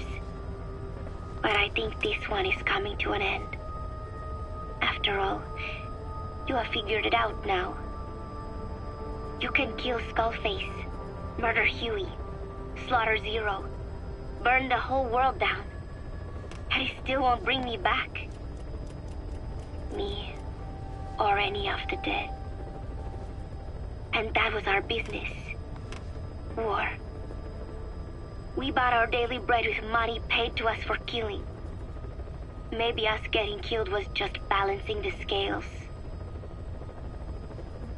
You know, Mother Base was never the heaven we wanted it to be, but I was still happy to have lived with everyone there. It was such a short time, such a hypocritical peace. But while I was on Mother Base, I was happy. So, I hope I am not the only one who looks back on those days with happiness. There is more to remember than hatred and rage. But of course, this is you thinking that I should think that. It is no mystery now. I am just a phantom, a fragment of the mind you have lost. The real me died a long time ago. But even so, more so, I can tell what you are really feeling. The real emotion that is locked away at the bottom of your heart. Let it fly out. Let it guide you. Live. I think it is my job to tell you that. That is why I exist. So this tape is the last one. Once you are done listening to it, I am one phantom limb that will be gone for good. My flesh, my bones, joining the silt on the ocean floor. But do not forget, as long as you remember me, I will always live within you. Not a phantom limb or a phantom anything, as part of your heart. I will always be your angel of peace. So I know exactly how to finish. Say peace.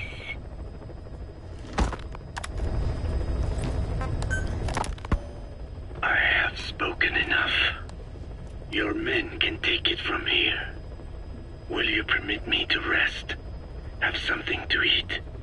I thought you don't eat. I can subsist without food. But there is more to the act of eating than nourishment. We receive nature's blessings, and we affirm our part in it.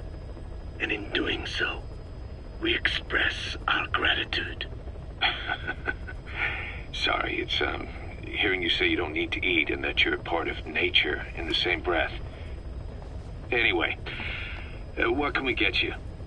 Not exactly a 5-star restaurant, but the kitchen's used to serving a lot of different appetites. Hamburgers. Hamburgers?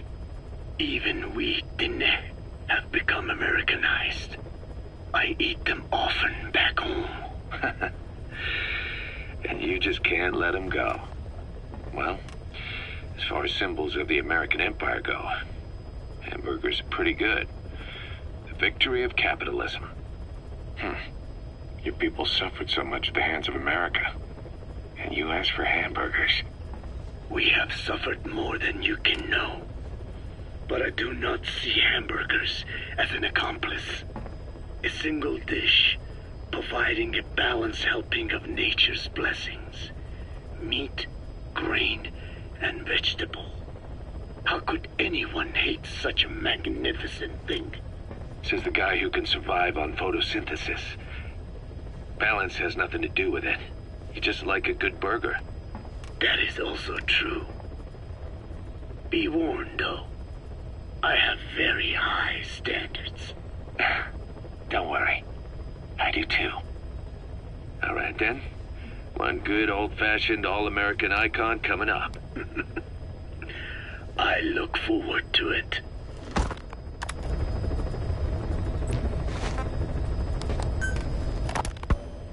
I hope you bought a better hamburger this time, Kazuhira. Right. Well, the last one was lacking in every way. The patty was too thin, the bun too dry, and the lettuce days old at best. Hey, that was 100% all-beef patty, and no shortening in the bun either. Nature's blessings, unadulterated, in hamburger form. Is that it? But when taste falls short, so does our gratitude to nature. Making such precious blessings unpalatable is sacrilege. I hate to admit it, but I think you're right. I should have known better than to settle for second best. That's why I had him run some more R&D, develop a new burger. In fact, one of our researchers just dropped by with the latest results. Here it is. See how you like this? We shall see indeed.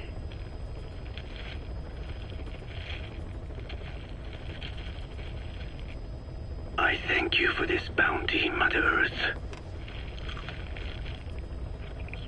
So, what's the verdict?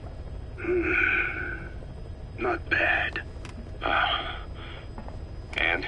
But it does not hold a candle to what I ate back home. Everyone's a critic. Damn it. I was sure the Kobe beef, but maybe we didn't have enough. If we had any more, we're cutting into our profits. Profits? We'll be taking a loss on every unit. What are you talking about? Huh? Oh, anyway, I'll be back with another round of product. I will be waiting. Did you say product?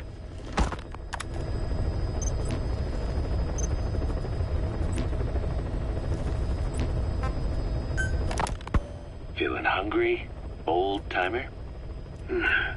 Old timer. I do not get hungry, no. But you have a new hamburger? You guessed it. And this time we used lamb. Lamb? You're not a lamb kind of guy? A hamburger is made of beef. Who ever heard of a hamburger without beef?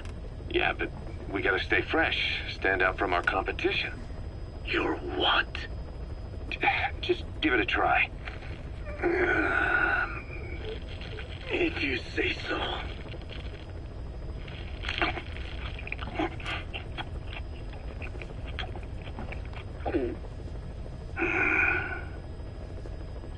Not bad. But I cannot call this a hamburger. I thought we were onto something this time. Maybe the problem is that it looks like a regular hamburger. Gotta think outside the box. Too much baggage if they come in expecting just another burger. Let's see, cotton candy? To make it look like a sheep? Yeah. Just a minute. You really think people would eat that? What is it you are planning? Are you using me? A taste tester? A one-man focus group? Well, actually, already started. I got a place called, Miller's Maxi Buns. You are kidding me. Well, to be honest, business hasn't been great.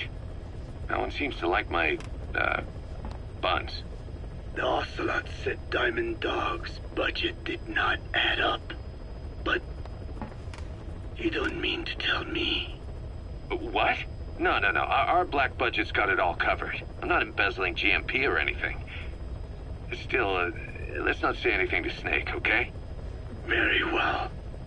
However, Kazuhira, it takes more than premium ingredients and a clever recipe to satisfy the palate. Okay, so what do we do? The palate seeks one thing: chemical additives. Chemical additives. There is nothing mysterious or spiritual about good flavor. The tongue simply identifies specific amino acids, which the brain then recognizes as appealing.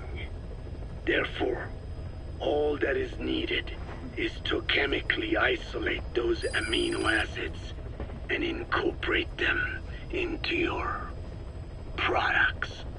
To be clear, I speak of flavor. The rest is irrelevant. That seems a little extreme. Do not forget that I am a scientist after all. And using science for the benefit of others is a joy. In seeking coexistence with nature's blessings, not everything can remain in its natural form. When we fall ill, we must be treated. Otherwise, that very nature could cost us our lives. Agriculture is one of nature's many blessings. But through that process, we damage the surrounding vegetation. Yeah. Whether it's a massive farm or a tiny field, we always leave our mark on the land. The same is true of parasites. And for food preparation, they roam around trying to find their usual habitat. Sometimes even eating away at the brain in their confusion. So in looking through a scientific point of view, you see the necessity for processing food. Yes, it is also sometimes necessary to eliminate certain parasites, or selectively use or even modify others. Alternatively, we could say that if a man is part of nature, the work he does is also part of it. What is important is the balance. Yeah, you're right. Thanks, old-timer. You really opened my eyes. I fooled myself into thinking people today wanted high-quality, all-natural goods. But my favorite burgers were never about that.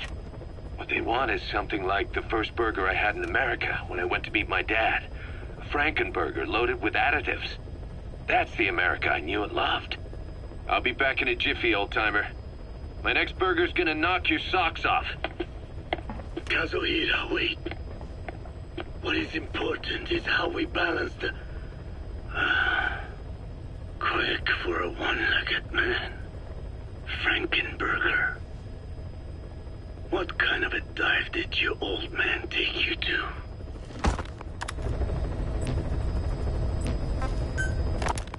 Rise and shine, old-timer. It is complete. I had our best and brightest working overtime, fine-tuning the greatest burger the world has ever known.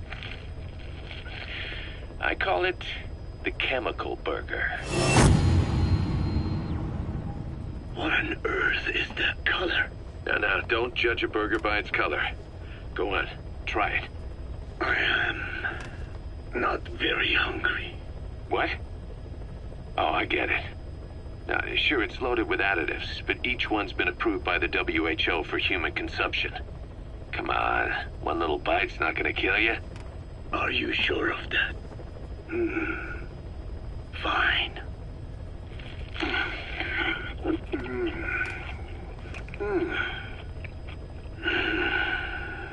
Well, what do you think? It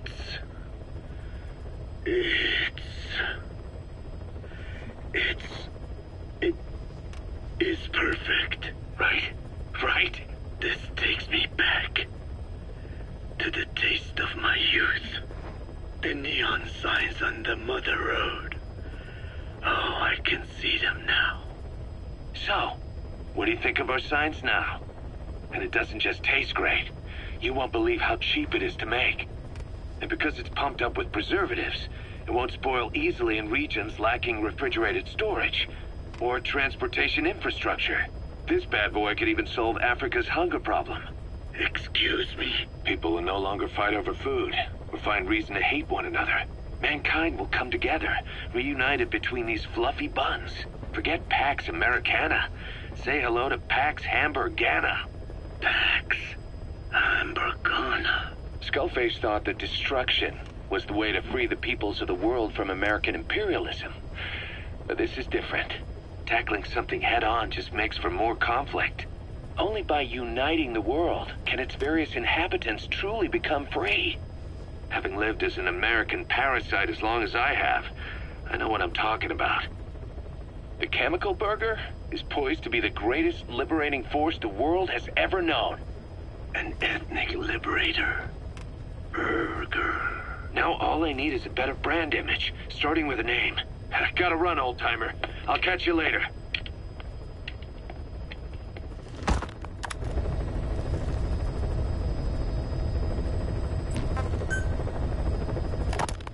Boss, how are you back on your feet so quickly?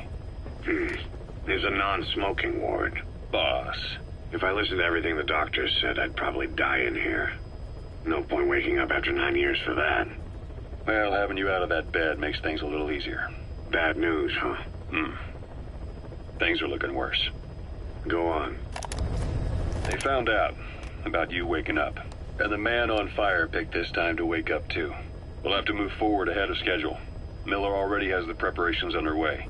We'll have to wake up your neighbor too. So he's not. He seems awake now. No. Well, he's not actively conscious yet, at least. He was a doctor, too. In his mind, that past no longer exists. Your past is his past now. He's going to be your phantom, not some simple diversion. He'll act as the new big boss, and the act just isn't for Cypher. He'll be your face on the world stage, until the time comes for your resurgence. You make it sound easy. We've been busy over the last 9 years. His altered state of consciousness has helped us implant powerful suggestions through induced hypnagogia. He's experienced all your missions on record and shares all your knowledge and experience to make him believe that he is the one true big boss. No one around him will doubt that he's the big boss they know. So, is he the real big boss or a stand-in? What does that mean to him? Nothing. The human brain is capable of many illusions. Of pain, of the future. What happens from here depends on his skill. You can vouch for that. He was always the best man we had. But 9 years ago in that helicopter, he threw himself between you and the blast. In that moment, the man you knew died. He died protecting you. And now, by becoming you, he protects you again. This is just a detour in his journey to hell. And don't forget, it's what he wanted. He's in his dog days now. It's not just him. We'll be putting the people in this hospital in the line of fire. They'll be your shield and necessary diversion to buy us some time. And you? I'll be right by his side. Can you keep it up? It's a hell of a lie. It won't be a lie. I won't know his secret either. I'll believe that he's the real big boss. I'll have no conscious knowledge of you. Where's the lie in that? Self-hypnosis. It's nothing new in my line of work. Manipulating memories, the past. But that's not all. When the time is right, I need to remember that you're the real boss. In a world, it's double think. In this year, 2 + 2 = 5. And I want you to do the same. Right. His bodyguard? Correct. It won't be long before this hospital comes under attack. We'll wake him up right away, but he won't be back to full health in time. You'll need to take him through his final paces. Yeah. I want to see his face again. All right, John. I've never forgotten you in these 9 years, but I have to forget you now. Adam, I'm counting on you. What's up? About the 1972 project. Les Enfants Terribles. You never did like the French. All that Catherine the Great aristocratic pompousness gets to me, that's all. Palace talk. They can keep it. Les enfants terribles. The terrible children. That madness Zero started. Or the start of his madness. You found out something new? The plan itself was abandoned in '76. ATGC dismantled the project, and their account with DARPA was closed. So I was worried about what happened to you. Your sons. They're no sons of mine. And they're sure as hell not me. Just a bunch of cells grown in a lab? What they are is much sicker than that. Well, Zero doesn't think so. Eva doesn't either. To them, those boys are your clones. They're you, down to the last hair. And? The first boys were raised free range, like we thought. Both of them. David has never left the States, but the other, Eli, has disappeared. Might as well call it abandoned. They're through with him. Where is he? He was in England, Zero's home ground. Apparently he traveled to Africa after that, but that's where he escaped from Zero's care. Just like that? Why? Who knows? Maybe he found out about his birth. If he's alive, he'd be 11 or 12 by now. Old enough to think and act for himself. So he might still be alive? On his own, there? I wouldn't bet on it. John, if he is alive, what's the plan? I have nothing to say to him. Treat him like a human being, just another person. Boss, this war business you and Miller started. Since the industry spread out to the PFs, it may have a favorable influence on Cypher. To a ruler, an everlasting enemy is convenient. By directing the public's animosity outside his borders, he could unify their frame of mind.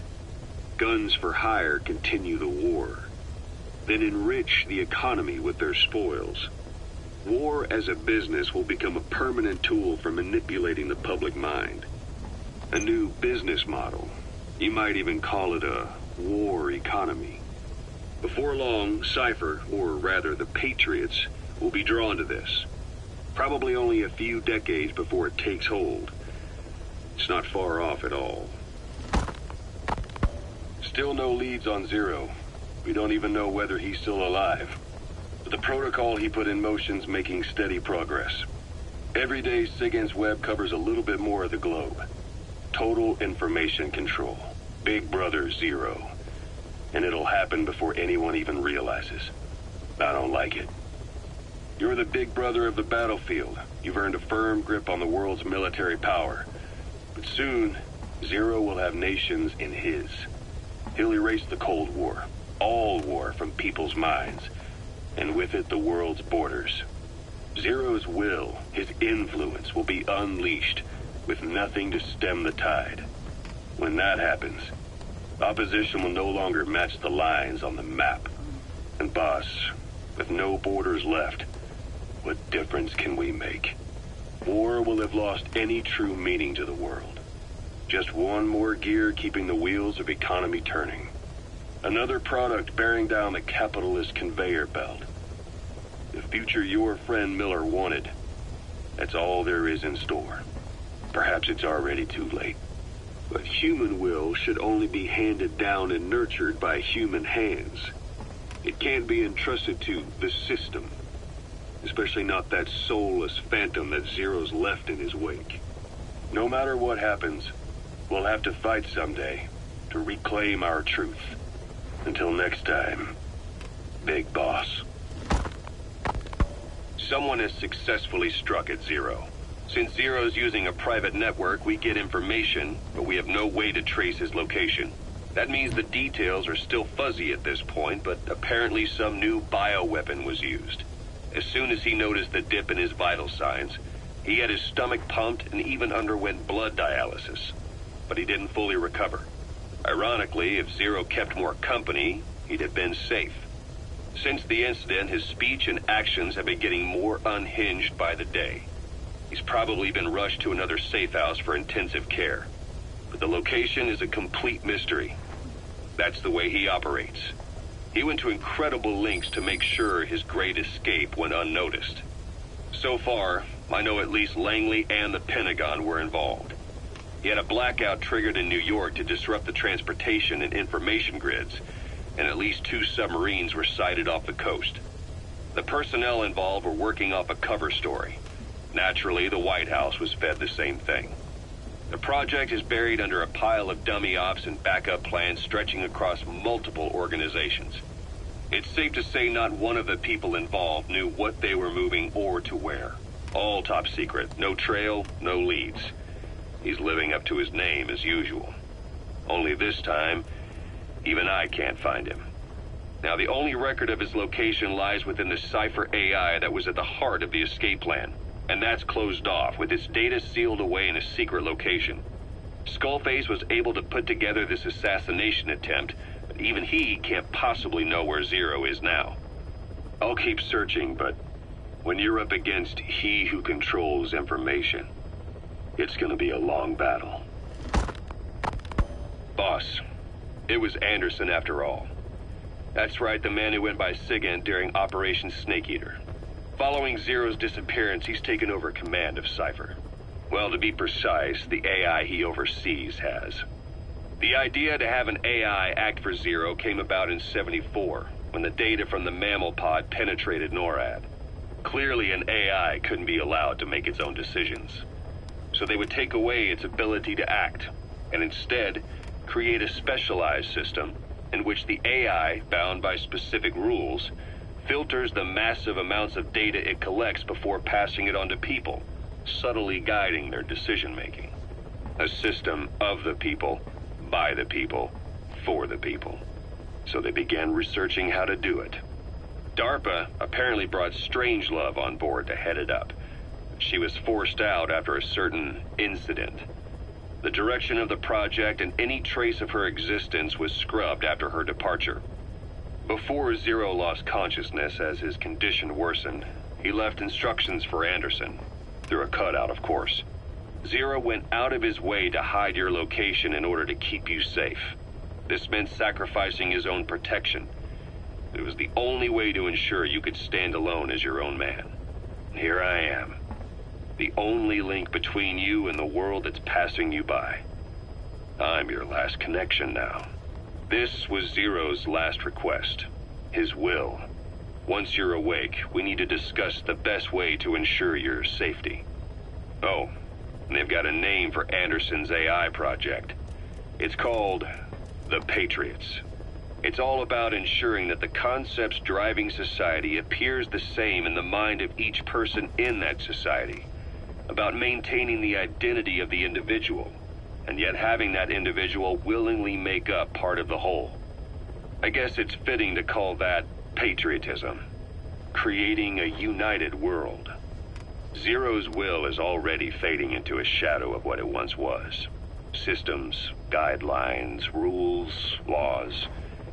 When you take a mentality and fix it in a solid shape, put it out there in the hands of people, it can only begin to decay.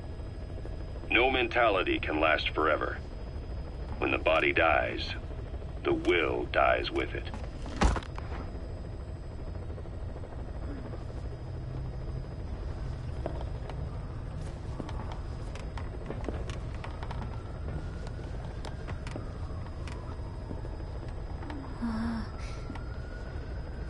Huh?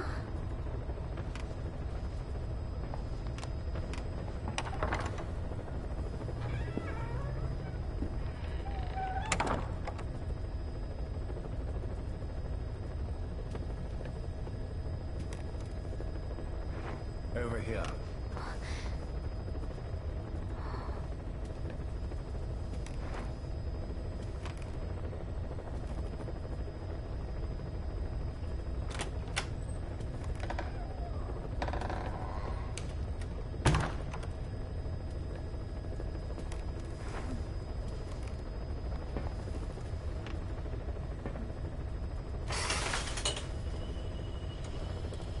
Hello? Not there. Here. Huh?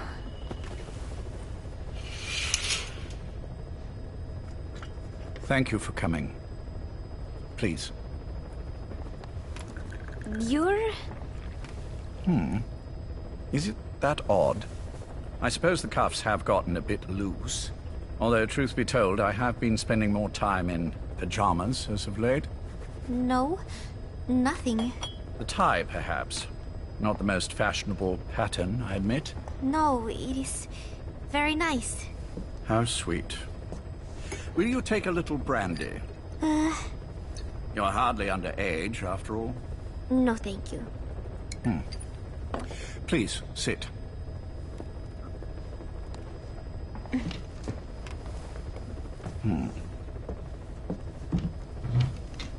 Pacifica Ocean. What? Ah, yes. You've already begun. Not bad. A schoolgirl through and through. Even he won't suspect otherwise. Here you are. Thank you.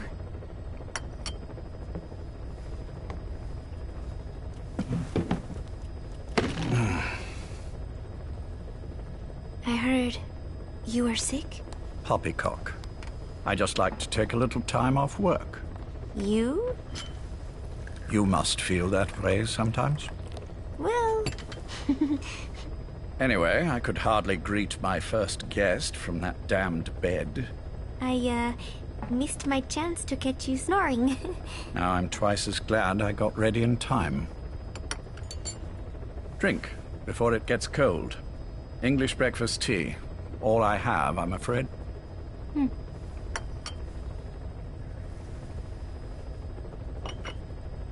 There were 8 candidates before you, meaning you will be the 9th Paz Ortega Andrade. What happened to the others? They're in the next room. They've been taking it easy these past few months. They... Do you see any windows here? No? I've gotten used to it, this life. I am who I am, after all, and I've had my fill of cursing this bloody dungeon. Excuse me. But I can't help sometimes wishing I could see the stars. What should I do? Well, you could go outside, go up to the roof, wait for the clouds to pass. You would have a view of Manhattan, and a pretty one too. But once the wind blows and the clouds pass, you can look up and see a sky full of stars, even here. You've had a hard time getting to where you are. Yes. Sewer rats lead better lives. I know. Extreme training, starvation, days spent without sleep. Abandoned, hurt, and all but killed in every way imaginable. Some of your compatriots died. Others betrayed you, left you for dead. And you did the same to them. But through it all, you survived, and you alone made it here. Just look at you. I can see everything you've been through. Yes. Consider this mission a reward for the mountain you've climbed. Thank you. Yes, well, you know what's next. Yes. And you are prepared? Yes. I believe you. That ever so slight tan. Not the type you'd get on the West Coast. If I didn't know better, I'd say you really did grow up around the equator. But it runs deeper than that. One look at you, and I see a wide-eyed student yearning for peace. Born and raised in Central America. I can see it all. How much preparation have you done? A little. You'll be perfect for this, to strike back at Snake. I'll share everything I know about him. But you mustn't forget who you're dealing with. If he were to get the better of you, Well, I deeply regret having put you in that position. But beyond that, I'm putting my life in your hands. You can trust me, Cypher. None of my friends call me that. Tea's gone cold. Shall I make some more? I know we are the only ones here. There's no one in the other room. And how do you know that? You said I was your first guest. Oh, I haven't had this much fun in quite a while. All right, then. Cypher's been in hiding ever since his grand experiment. No one's seen him in years. All we hear are orders delivered by proxy. Except you. You met with him, face to face, in order to contact Big Boss. Tell me where he is. Where is Cypher? Where is Zero? I've never known choice. Where I was born, the language I speak, I've never had the freedom to choose for myself. But you, right now, are free. Do as you will. This will save Big Boss. It may. Will you really kill Zero for me? Not for you.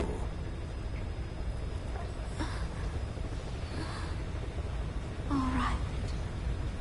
Zero is Hell's Kitchen, 10th Avenue. He is undergoing treatment there. Not exactly Hyde Park. His medical needs keep him from moving around. That is why he summoned me there. The other residents are of varying race and ages, but in reality, all 40 units are Cypher personnel. It took him 10 years to replace the original occupants. He's got places like this all over the world. No better place to hide a needle than a stack of needles. Zero is on the top floor. A room with no windows and no doors. Even the elevator does not reach it. Officially, the floor does not exist. The only access is by a secret staircase 1 floor down. Room 702. Shades of World War II. Nobody realizes the entire building is a setup. People go in and out all day. But they're all Cypher. The building blends right in with the rest of the city. They disseminate rumors that a gang operates out of the building. That keeps most outsiders away. And most of them are there as security in case of an emergency. But even they don't know what they're really protecting. Foot traffic, goods coming in and out, phone lines, water and sewage.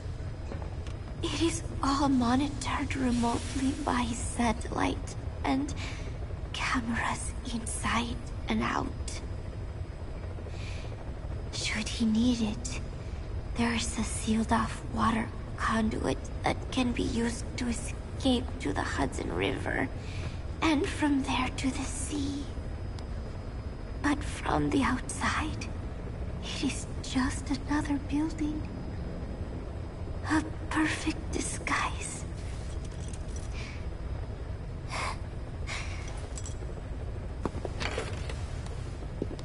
So the Major believes zero suspicion equals total security. Very bold. It's just the kind of ruse I'd expect from him.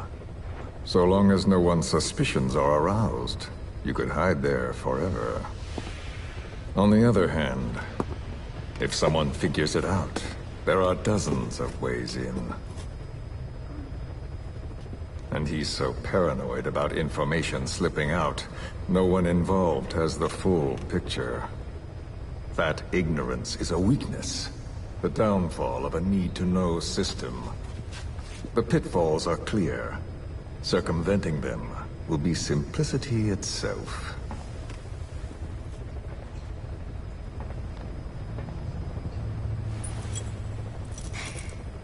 You hate him, don't you? Hate? He never left me to die. I owe him my life. I'm bound to repay the favor. Any way I can. But that's not what you really want to know. What you want to know is, do I hate Big Boss?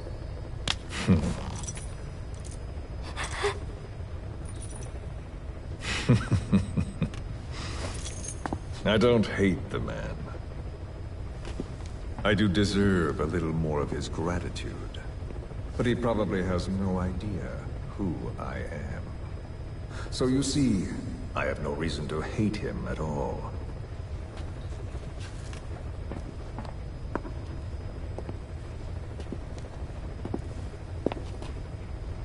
I mean to have my revenge against Zero. It's not petty hatred or resentment. Nothing so personal. Even the hottest lava eventually cools, becoming a mountain. And that mountain becomes the land. Scalding steam comes back down as rain, forming rivers, draining into the sea. It's then that nature's order sets in. Now I'm merely a part of that cycle. Just like Zero. And you.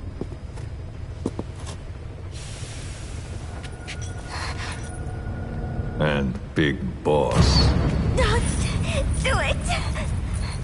That lava, that vengeance, is already set as stone. Too late to change things now. Don't kill him! The choice is not mine to make. Please, let Big Boss live! Proceed. Please!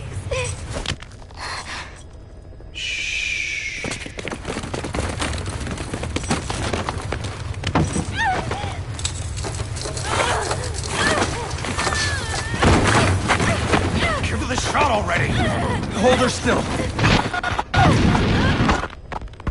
It's me. Ocelot. It's been quite a while. Yeah, I'll say. Took a lot longer for you to surface than I expected, Major.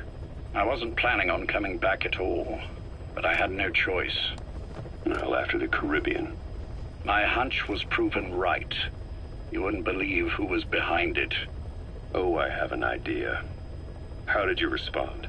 Immediate disinformation campaign. Most bought into the story, but not everyone. It was quite an incident, after all. I couldn't cover everything, but I did hide the fact that Snake survived. And that should buy us some time. Where is he?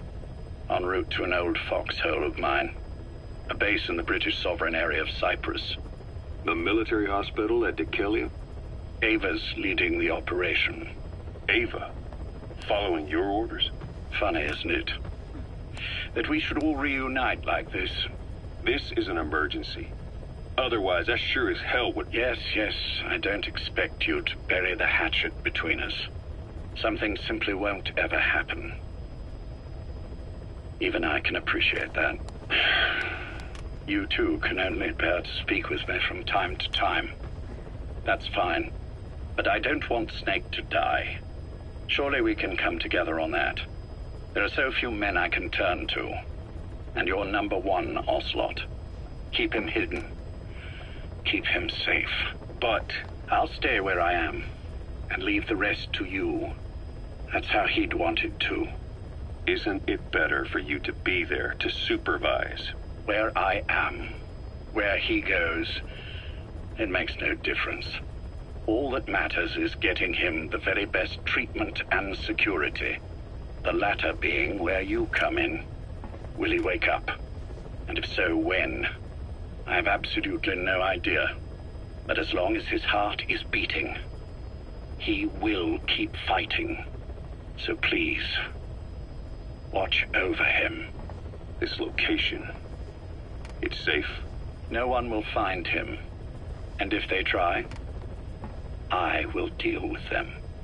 The information must be suppressed. Which is what you do best. Guess you're still at the top of your game, huh? Anything but. I'm sick, Ocelot. Donald's taken over a great deal. He'll be handling this situation from here on as well. Though I wish it weren't so. This will probably be the last time you and I speak. So, you won't say no, will you? I have no choice. Thank you. Save your thanks. One more thing. A proposition. Yes. I've prepared a ruse of sorts. One I imagine you'll quite like. What is it? You could say I've made another snake. Major? I'm not talking about the children. A mental copy. His phantom, if you like. I don't understand. You will when you get to Cyprus. I've set the ball in motion, but the rest is in your hands. You're good at this kind of thing. The best. I need you on this. If it's in his best interests. I assure you, it is. Look after Snake. He's the toughest son of a bitch I've ever known. Yes, it's me. You weren't in hospital long. I had trouble finding you. Where is he?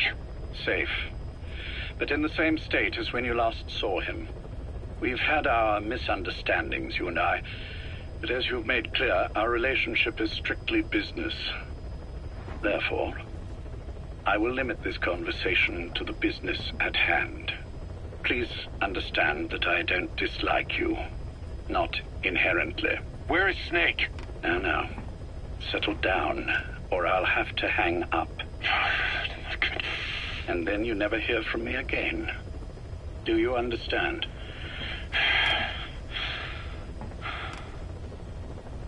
First, about your boss. I had him moved once he was stabilized. I'm sure it came as quite a shock to you when you woke up. You'll have to forgive me. I told him to stop putting me under. Surely you understand. Specialized medical treatment in places like that can be positively nightmarish. We couldn't have left him there forever. And to be honest, I wasn't entirely comfortable leaving matters in your hands. Don't take it the wrong way. Anyone looking for him would be looking for you. He needed to be as far from you as possible. In fact, I'm still not sharing his location, even now. Problems could arise. So instead, I'm giving you a point of contact. An introduction to a network of messengers who will lead you to a man. A friend to your boss. I'm sure he's mentioned him before. He knows Snake's location. More than any man alive, I trust him with this sort of thing. Keeping secrets, or men in the dark. He's known Snake quite a while. 10 years longer than you. Kazuhira, I don't care if you don't trust me, but I require your absolute trust in him on this. Snake will be brought back into this world, however long it takes. Understood? The only reason we're having this conversation is because you still have a role to play. Which brings me to the next issue. What happens after he regains consciousness? When Snake wakes up, and he will, he'll need your help again. So when he does, I promise you'll be the first to know. The code phrase will be, V has come to. I'll then mobilize all the necessary parties. Think of it as an overture to a prologue. Until then, do what you like. Just be ready when the time comes. But you don't need me to tell you that, do you? I know it's been hard on you too. But I can't imagine you're willing to just walk away. What are you talking about? If what you're saying is true, then this is like wrapping a rope around your own neck and throwing it over a branch. What's your play in all this? This is for Snake. So that he survives after he wakes up. Nothing more. After that, I don't care what you do. Then tell me something. Go on. I only joined you after I found out what you were after. To make the world one, you need Snake for that. And he's already done a hell of a lot for you. He has. So on some level at least, I think you're being straight with me. Then why'd you do that to him? I get what you were trying with Paz. You wanted to get Snake any way you could. But after that, what you did, how could you do that to him? After that wasn't me. You may not believe this, but I never intended for any of this to happen. My organization has many arms. It's just going to take a little longer before we're all on the same page. I admit I may have been lax in my supervision, but something like that will not happen again. Whatever. One day, I'll know the truth. Just as soon as the boss wakes up. And then we're coming after you. This ends with you begging us to put you out of your misery. Is that so? Fantasy can make for a powerful ally. But remember this reality, Kazuhira Miller. Big Boss will wake up. And when he does, be there for him.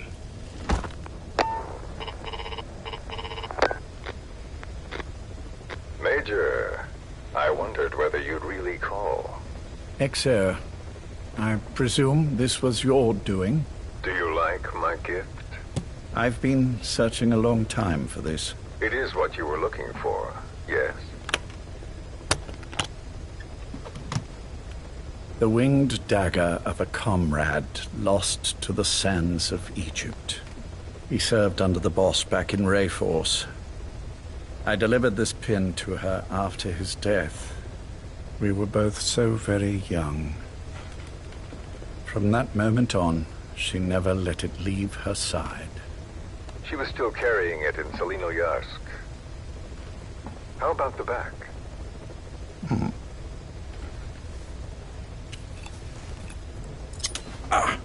Something wrong, Major? Nothing, just pricked my finger. The back. The scar is there, just as I remember it.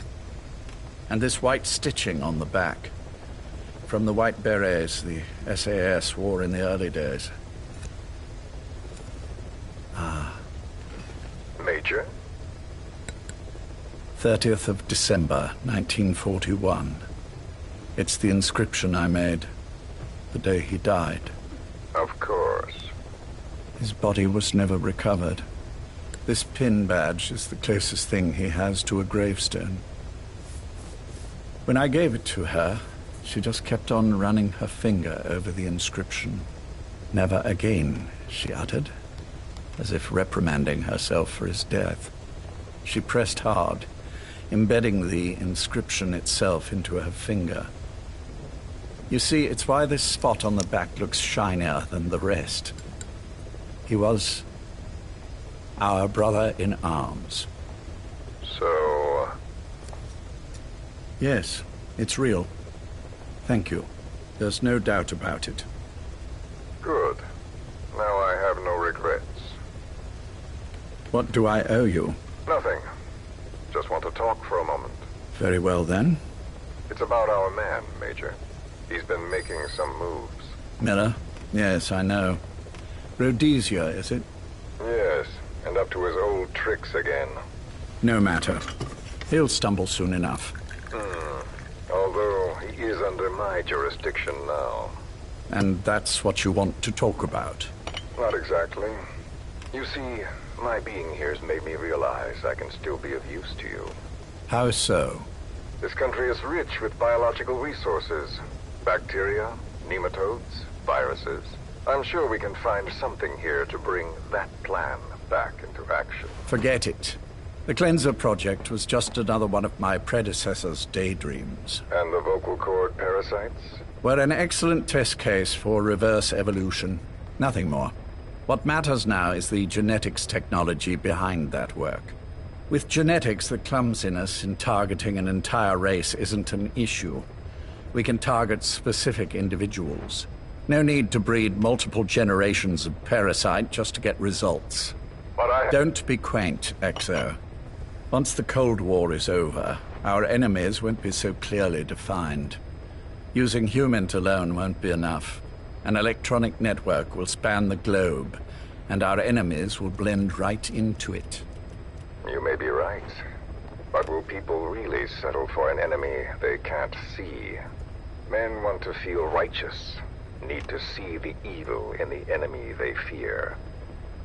Without it, they'll turn their aggressions inward, find an enemy inside. You know this is true. I see what you're saying. Just as those robbed of their parasites develop allergies and autoimmune diseases, a man robbed of his enemy develops self-destructive tendencies. And I know all the symptoms. Ethnic conflict, religious strife, terrorism. And with asymmetrical conflict, deterrence is a joke. That's why we must depend on information control. People need an appropriate context for their lives. A context that's stimulating without being destructive. That balance is the basis of equilibrium. You mean to say people will blindly accept your context without developing any allergies? If we're to unite the world, literacy must be suppressed. To suppress the information immune system, to borrow your metaphor. Immunity to information. But to ensure there's no allergic reaction, while the immune system fights off parasites and pathogens. It's done, Exo. This world will become one. I have found the way. The world that the boss envisioned will finally become a reality. Race, tribal affiliations, national borders, even our faces will be irrelevant. The nature of communication itself will change, and it will make mankind whole again. Some things can't be undone. My face was taken from me. There's no taking that back. A face means nothing when one's soul is able to communicate directly with another. I have no intention of hiding behind your technological veil, Major. I wear my broken visage, this skull, in the open, so that I may never forget what I've lost. You. What are you? The chain of retaliation is what will truly bind this world together as one.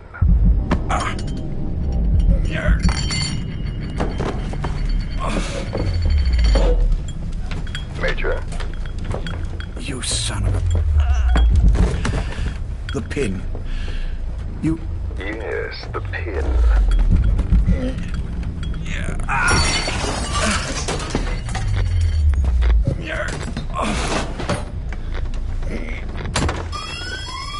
It's too late. They can't extract it. You see, Major, some things can't be undone. How did you find me? The girl. You made her talk. I'm sorry I couldn't visit or thank you in person, but it has been lovely chatting. And now that I know you're no longer interested in the garden, it's time for you to step aside.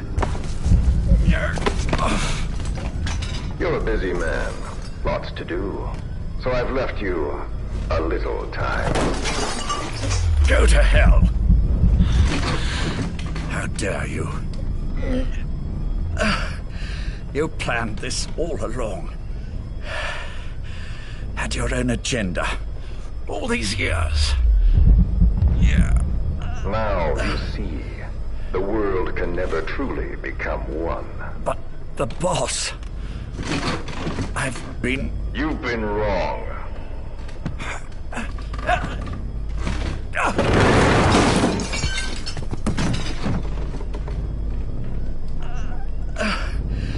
You're no different. Just like him. None of you understand the world she saw. I would say the same to you, Major.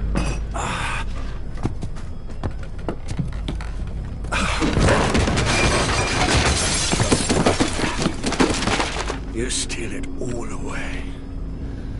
Everything. The boss said the same thing. Only I understood what she meant. Major, I'll handle the rest.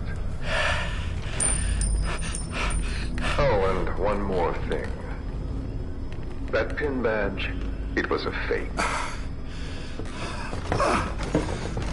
I held on to the real one. I'll take good care of it.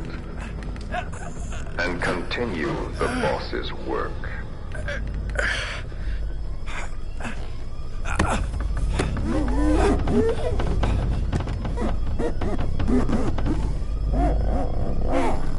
Jack.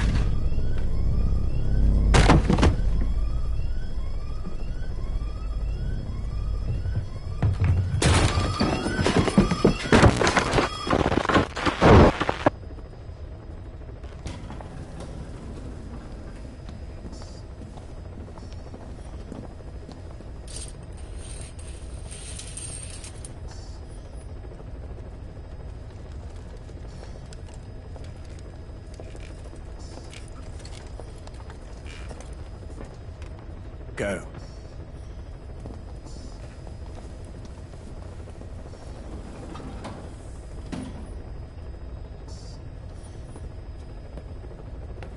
I almost thought you wouldn't come. Well, you're supposed to visit hospital before you die. But how did you get here? My friends at the SAS know how to keep a secret.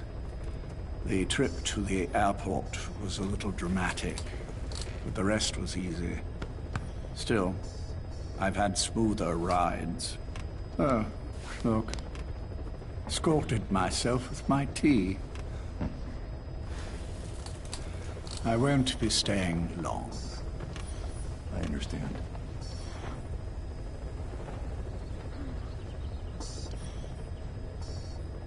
Which one is he? On the right. And the left? We did just as you instructed. Has either of them woken? Neither of them, no. Not once? Not in 2 years. Their weekly EEGs show stable activity levels. There's been practically no change.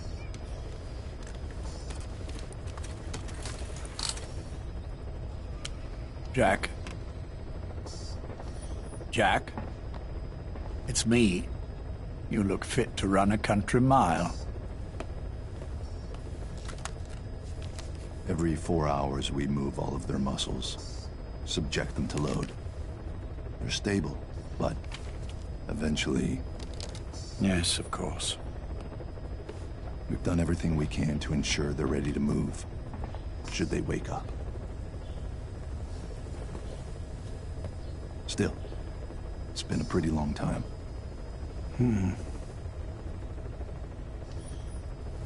How long will they be here? Indefinitely. It's too dangerous to move them. And so far, no one knows they're here. I see. I am most grateful to you. And I need you to keep it up. We'll do everything we can. Can you give us a moment? Of course.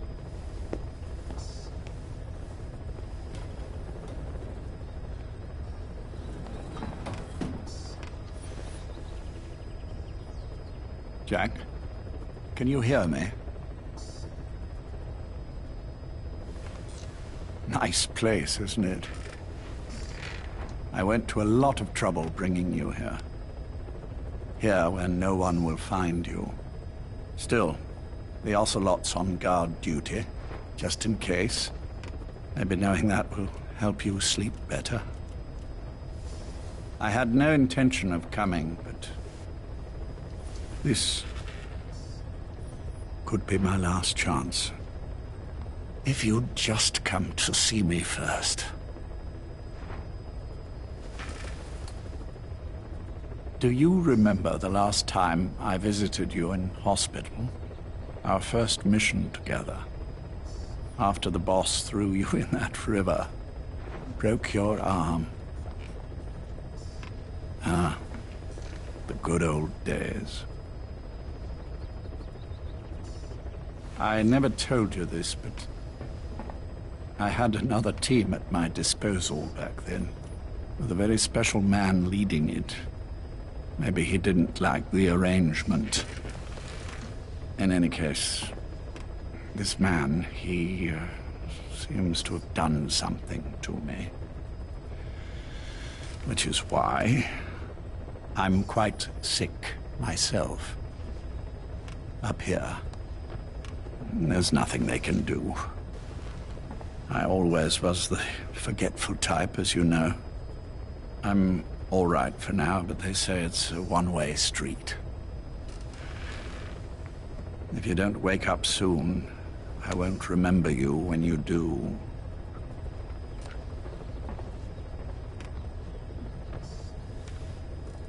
I don't mind about myself, but what he did to you, I can never forgive.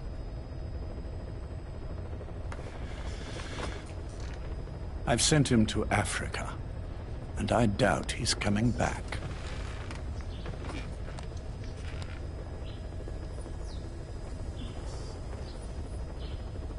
Jack, once your little holiday here is over, well, who knows when that will be. But anyway, I probably won't be around. I'll be somewhere even you can't find me. A tombstone chiseled into the code of a machine. That is all I leave to mark my existence.